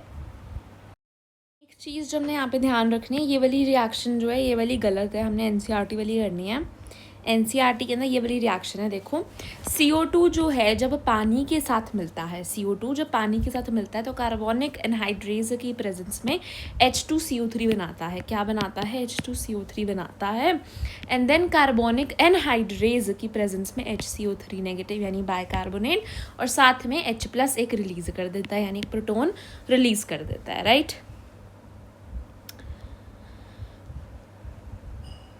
सो ये चीज़ हमारे पास हो गई है, और बाकी सारी सेम की सेम चीज़ें यहाँ पर लिख रखी हैं जो हम ऑलरेडी पढ़ चुके हैं। इसके बाद हमारा नेक्स्ट टॉपिक है रेगुलेशन ऑफ रेस्पिरेशन। क्या टॉपिक है, रेगुलेशन ऑफ रेस्पिरेशन, यानी कि ये जो रेस्पिरेशन का कॉन्सेप्ट है ये कौन रेगुलेट कर रहा है, कैसे रेगुलेट हो रहा है, हमारे ब्रेन के थ्रू। मतलब हमने सारा मैकेनिज्म भी देख लिया, ट्रांसपोर्टेशन भी देख लिया, अब हम देख रहे हैं हमारा ब्रेन इस रेस्पिरेशन को कैसे रेगुलेट कर रहा है। तो रेस्पिरेटरी रिदम जो है वो basically is regulated by neural system, यानी जो हमारी रेस्पिरेटरी रिदम है, हम कैसे रेस्पिरेशन करेंगे वो कौन रेगुलेट कर रहा है, वो हमारा न्यूरल सिस्टम जो है वो रेगुलेट कर रहा होता है। ये एडजस्ट करता है ब्रीदिंग अकॉर्डिंग टू बॉडी की डिमांड। बॉडी को O2 की बहुत ज़्यादा डिमांड है तो आप हैवी ब्रीदिंग करते हो, जो हम रनिंग करते हैं हमें सांस चढ़ जाता है। अगर हमारी बॉडी को कम डिमांड है तो फिर हम नॉर्मल रेट पे ब्रीद करते हैं। तो ये हमारी ब्रीदिंग को एडजस्ट करती है जैसे जैसे हमारी बॉडी की डिमांड होती है। कौन हमारी रेस्पिरेटरी रिदम को रेगुलेट करता है, हमारा न्यूरल सिस्टम रेगुलेट करता है। अब यहाँ पर ना 4 चीज़ें हैं। पहला तो आपके पास बेसिकली क्या है,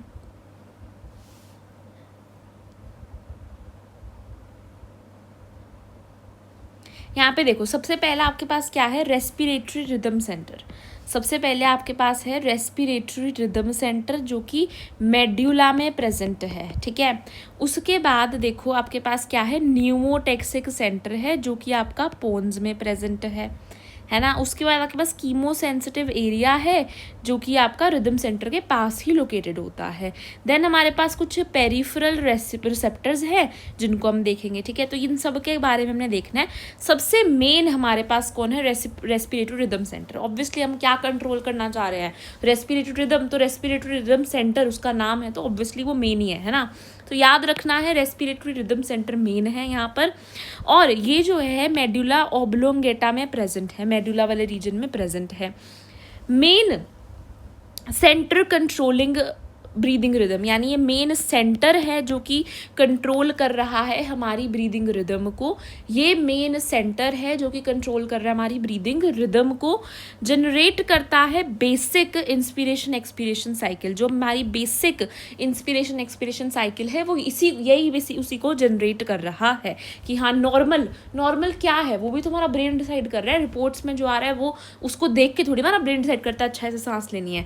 तो नॉर्मल क्या है, 500 ml अंदर 500 ml बाहर, टाइडल वॉल्यूम, वो ये डिसाइड कर रहा है रेस्पिरेटरी रिदम सेंटर। ठीक है, न्यूमोटेक्सिक सेंटर जो कि पोन्स में प्रेजेंट है, ये क्या करता है, मॉड्यूलेट करता है, यानी कि रिदम सेंटर को मॉड्यूलेट करता है, यानी कि ये रिड्यूस करता है ड्यूरेशन ऑफ इंस्पिरेशन को रिड्यूस करता है। क्या करता है, रिड्यूस करता है ड्यूरेशन ऑफ, अगर मेरे को सांस लेने की जो चीज़ें है, मान सोते हुए हम थोड़ी कम सांस लेते हैं तो ड्यूरेशन ऑफ इंस्पिरेशन जो है मेरी वो कम करता है ये। ठीक है, थोड़ी जल्दी सांस लेनी हो अगर मुझे, ड्यूरेशन ऑफ इंस्पिरेशन, यानी एक और हम धीरे धीरे सांस लेते हैं। जब हम योगा करते हैं नॉर्मली हम जब भाग रहे हैं तो तेज़ सांस लेते हैं, तो ये वो रिड्यूस करता है ड्यूरेशन ऑफ इंस्पिरेशन को। और ये रेस्पिरेटरी रेट को भी कंट्रोल करता है, कितनी जल्दी सांस लेनी है, कितनी तेज़ सांस लेनी है, कितनी धीरे सांस लेनी है। ठीक है, तो ये क्या कर रहा है, मॉड्यूलेट करता है। इसने अपना नॉर्मल इंस्पिरेशन एक्सपिरेशन इसी ने बनाई और इसने उसको बेसिकली क्या किया, मॉड्यूलेट किया। कहाँ पे प्रेजेंट है, ये पोन्स में प्रेजेंट है, न्यूमोटेक्सिक सेंटर। याद रखना, P for pons, P for pneumotaxic, है ना।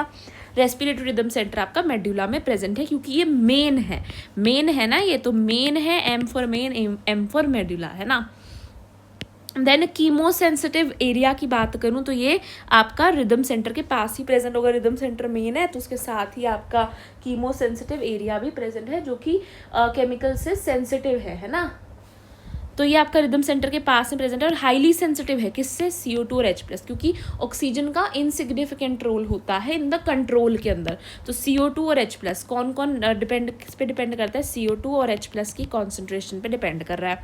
अगर CO2 और H+ बढ़ती है तो ये सेंटर जो है आपका एक्टिवेट हो जाता है। अगर CO2 और H+ की मात्रा बढ़ती है तो ये सेंटर आपका एक्टिवेट हो जाता है और ये सिग्नल सेंड करता है किसको, जो हमारा मेन रिदम सेंटर है उसके पास ही प्रेजेंट है। CO2 H+ मान लो बढ़ गई तो उसको रख रखा है कि तू ध्यान दे CO2 H+ पे, जैसे ही बढ़ेगी तो ये कीमोसेंसिटिव एरिया है उसके पास ही प्रेजेंट है, फटाफट से उसको सिग्नल दे देगा और उस अकॉर्डिंग से ब्रीदिंग को एडजस्ट किया जाएगा। कौन एडजस्ट करेगा, ऑब्वियसली आपका रिदम सेंटर करेगा, ताकि जो एक्सेस कार्बन डाइऑक्साइड बन रही है उसको रिमूव कर दिया जाए।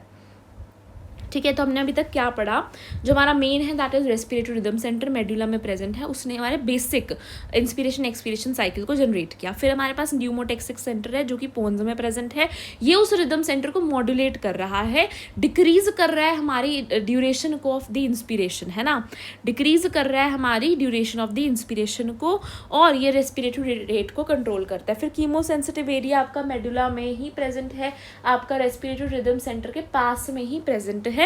ये CO2 H+ से बड़ा ही सेंसिटिव है। जैसे CO2 H+ होंगे तो ये क्या होंगे, इंक्रीज आपको देखने को मिलेगा, तो ये सेंटर को एक्टिवेट कर देंगे।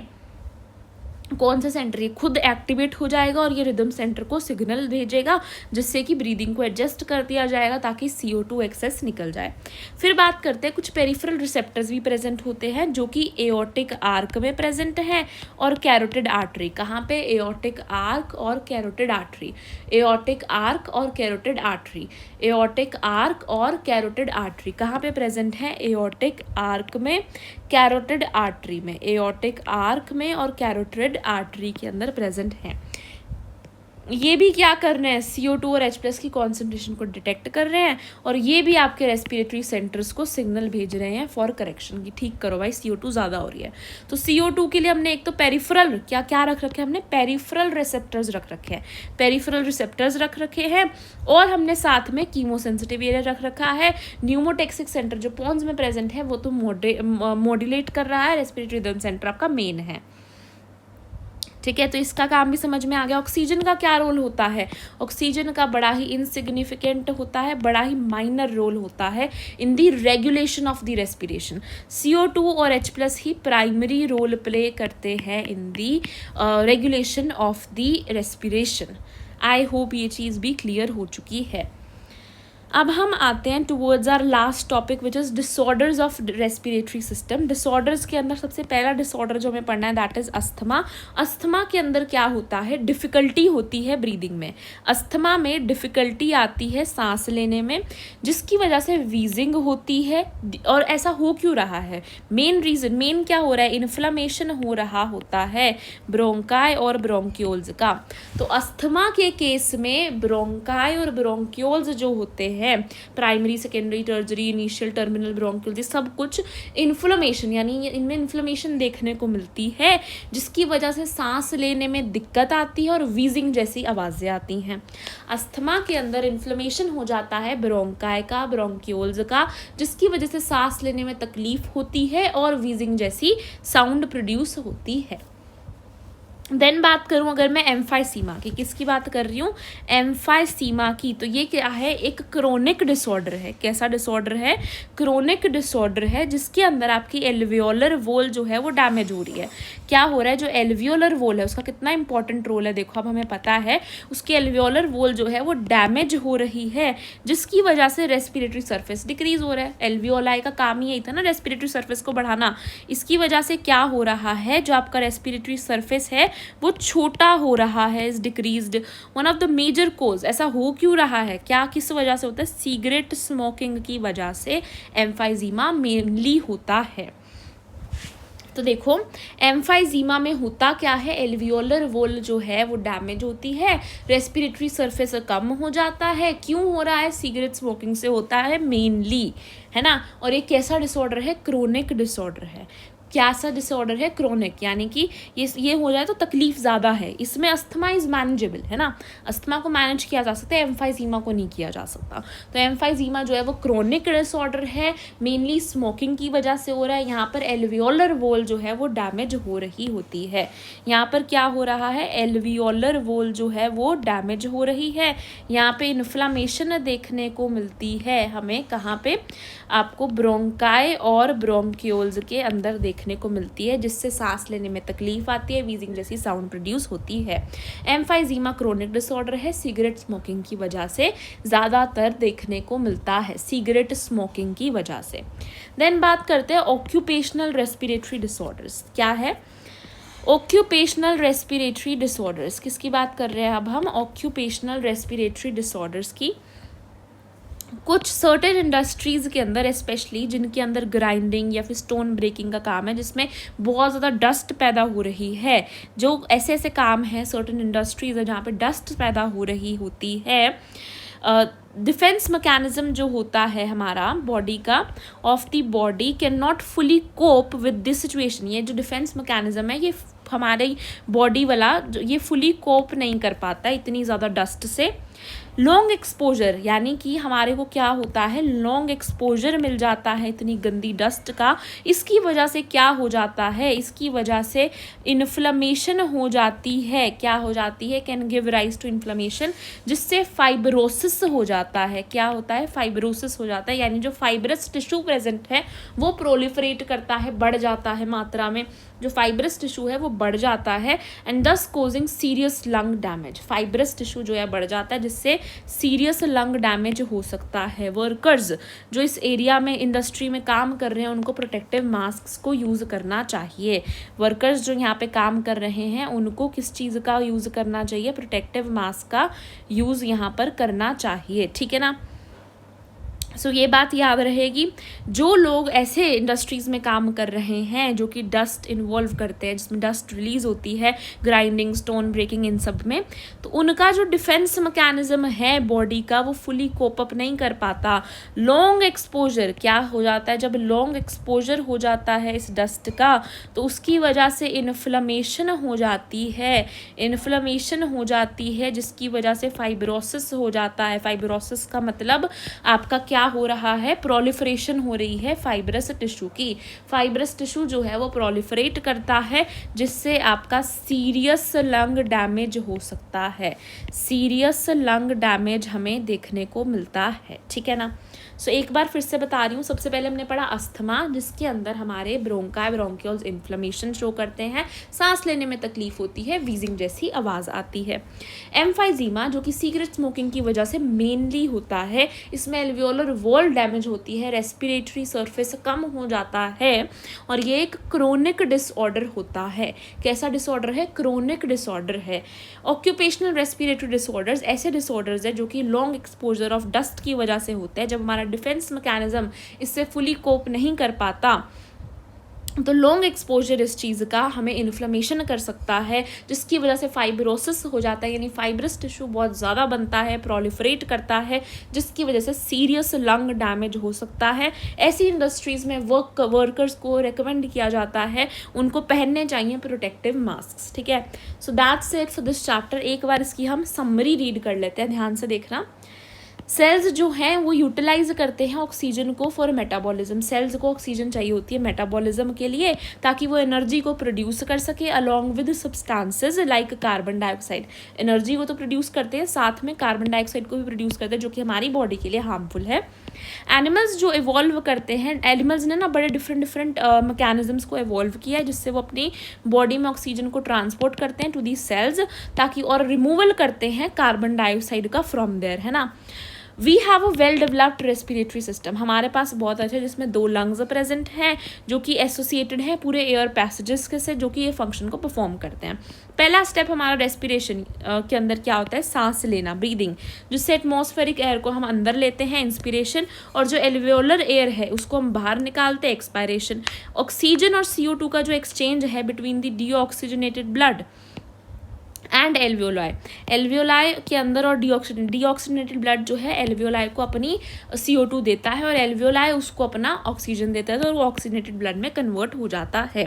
Transport of these gases through out the body by blood, exchange of oxygen and CO2 between the oxygenated blood and the tissue, यानी ऑक्सीजन और CO2 का चेंज ऑक्सीजनेटेड ब्लड, देखो ऑक्सीजनेटेड ब्लड कहाँ पे exchange करवा रहा है? टिश्यू में करवा रहा है, और डीऑक्सीजनेटेड ब्लड एल्वियोलाई में। तो एल्वियोलाई में कौन आया है? डीऑक्सीजनेटेड ब्लड, और ऑक्सीजनेटेड कहाँ पे आया है? टिश्यू में आया है। And utilisation of the oxygen, oxygen को यूटिलाइज करना बाय दी सेल्स, जिसे हम क्या कहते हैं? सेलुलर रेस्पिरेशन कहते हैं। ये जो सब है आर दी अदर स्टेप्स जो कि इन्वॉल्व होते हैं। इंस्पिरेशन और एक्सपिरेशन जो है उसको कैरी आउट करते हैं by the process of by creating pressure gradients between the atmosphere and the alveoli, जिससे क्या होता है? With the help of specialised muscles जो कि हमारे इंटरकोस्टल्स और डायफ्राम्स है, उनकी मदद से हम प्रेशर ग्रेडियंट मेंटेन करते हैं। Volume of air is involve in these activities can be estimated with the help of a spirometer, से हम उसे नाप सकते हैं वॉल्यूम्स को। अगर मुझे जानना है तो एरिया ऑफ क्लिनिकल सिग्निफिकेंस, मतलब ये क्लिनिकल सिग्निफिकेंस भी इसका है ना। ऑक्सीजन और CO2 का एक्सचेंज एल्वियोलाई लेवल पे और टिश्यू लेवल पे डिफ्यूजन की मदद से होता है। रेट ऑफ डिफ्यूजन जो है वो डिपेंड करता है पार्शियल प्रेशर कितना है ऑक्सीजन का और CO2 का, यानी कि, और उनकी सॉल्युबिलिटी पे भी, वो कितने सॉल्युबल है, as well as the thickness of the diffusion surface. हमारा रेट क्यों एफिशिएंट है? क्योंकि थिन है डिफ्यूजन मेम्ब्रेन हमारी, और हमारा जो CO2 की सॉल्युबिलिटी है वो बहुत अच्छी है, और जो पार्शियल प्रेशर का ग्रेडियंट है वो भी अच्छा है। These factors in our body facilitate diffusion of oxygen from the alveoli to the deoxygenated blood, यानी कि जो एल्वियोलाई है उससे डीऑक्सीजनेटेड ब्लड तक कौन जाता है? ऑक्सीजन जाती है, और वो डीऑक्सीजनेटेड किस में कन्वर्ट हो जाता है? ऑक्सीजनेटेड में। As well as from the oxygenated blood to the tissue, और फिर ऑक्सीजनेटेड ब्लड से वो टिश्यू में जाती हैं। जो factors are favourable for the diffusion of CO2 in the opposite direction, CO2 का बिल्कुल ऑपोजिट डायरेक्शन में होता है, that is from tissues to alveoli, यानी टिश्यूज से वो पहले कहाँ पे जाते हैं? ऑक्सीजनेटेड में, फिर वो डीऑक्सीजन से कन्वर्ट कर देते हैं, डीऑक्सीजनेटेड से वो एल्वियोलाई में जाते हैं और फिर बाहर निकाल दिए जाते हैं। ऑक्सीजन जो है वो ट्रांसपोर्ट होती है mainly as oxy haemoglobin. Oxygen कैसे होती है? मेनली ऑक्सी हीमोग्लोबिन से होती है, कितनी? 93% है ना, 97% है ना, 97% ऐसे होती है, और 3% डिजॉल्व इन प्लाज्मा होती है। और alveoli, in the alveoli where PO2 यानी partial pressure of oxygen is higher and oxygen जो है गेट्स बाउंड टू हीमोग्लोबिन, वहाँ पे PO2 ज़्यादा होता है, इस वजह से ऑक्सीजन जो है हीमोग्लोबिन पे बैठ जाती है, जिसकी वजह से ईजिली, और फिर बाद में क्या होता है? विच इज़ ईजिली डिसोसिएट हो जाती है, कहाँ पे? टिश्यूज़ में, क्योंकि टिश्यूज़ में पार्शियल प्रेशर ऑफ ऑक्सीजन कम होता है, CO2 का प्रेशर ज़्यादा होता है, तो ऑक्सीजन डिसोसिएट हो जाते हैं, वहाँ पे CO2 बाइंड कर जाती है, ठीक है, जहाँ पे PO2 कम होता है और PCO2H+ और टेम्परेचर जो है वो हाई होते हैं। नियरली 70% ऑफ कार्बन डाइऑक्साइड जो है वो कैसे होती है, बाइकार्बोनेट से। तो सारी की सारी CO2 नहीं बैठती हीमोग्लोबिन पे, CO2 जो है वो सिर्फ 20 से 25% ही ट्रांसपोर्ट बेसिकली होती है हीमोग्लोबिन से, बाकी 70% वो कैसे हो रही है, HCO3 नेगेटिव बाइकार्बोनेट की मदद से, with the help of the enzyme. कौन सा एंजाइम यूज हो रहा है, कार्बोनिक एनहाइड्रेज का यूज होता है, और जो 20 से 25% है वो हमें CO2 जो है वो बाकी की 20 से 25% हीमोग्लोबिन कैरी करवाता है। कैसे, कार्बामीनो हीमोग्लोबिन बना के, क्या बना के, कार्बामीनो हीमोग्लोबिन। टिश्यूज़ के अंदर जहाँ पे PCO2 जो ज़्यादा होता है, इस वजह से वो बाउंड हो जाती है to the blood, whereas जो एल्वियोलाई है वहाँ पे PCO2 जो है वो रिमूव हो जाती है, क्योंकि वहाँ पे PCO2 जो होता है वो कम होता है और PO2 हाई होता है। रेस्पिरेटरी रिदम सेंटर जो है वो मेन होता, रेस्पिरेटरी रिदम जो है उसको मेंटेन किया जाता है बाय द रेस्पिरेटरी सेंटर जो कि मेडुला में प्रेजेंट है, medulla reason of the brain, और न्यूमोटेक्सिक सेंटर जो पोन्स में प्रेजेंट है वो उसको मॉड्यूलेट करता है, और साथ में कीमो सेंसिटिव एरिया जो कि अगैन आपका रेस्पिरेटरी सेंटर के पास में प्रेजेंट होता है, वो भी उसको हेल्प करता है एक्सेस CO2 को बाहर निकालने में। जब CO2 और H+ की कॉन्सेंट्रेशन ज़्यादा है तो वो उसको सिग्नल देता है, और ये एक्टिवेट हो जाता है जब इनकी कंसंट्रेशन बढ़ती है। ये भी रेस्पिरेटरी मैकेनिज्म को अल्टर कर सकता है। इसके अलावा हमने कुछ और भी रिसेप्टर्स पढ़े थे, जो कि हमारे पास कैसे रिसेप्टर्स थे, पेरिफेरल रिसेप्टर्स थे। कैसे रिसेप्टर्स थे, पेरिफेरल रिसेप्टर्स हमने पढ़े थे। पेरिफेरल रिसेप्टर्स, कौन से रिसेप्टर्स, पेरिफेरल रिसेप्टर्स हमने पढ़े थे, जो कि एओर्टिक आर्क और कैरोटिड आर्टरी में प्रेजेंट थे, जो कि अगैन CO2 और H+ की कॉन्सेंट्रेशन को डिटेक्ट कर सकते थे। लास्ट में हमने ये डिसऑर्डर्स पढ़े, अस्थमा, एम्फाइजीमा और occupational respiratory disorders. Asthma inflammation of bronchioles और ब्रोंकाई से हो रहा है, और आपकी एम्फाइजीमा एल्वियोलर वॉल के डैमेज से हो रहा है। ऑक्यूपेशनल रेस्पिरेटरी डिसऑर्डर्स में फाइब्रोसिस हो रहा है ना, जिसकी वजह से सीरियस लंग डैमेज हो जाता है। That's it for this video, thank you for watching.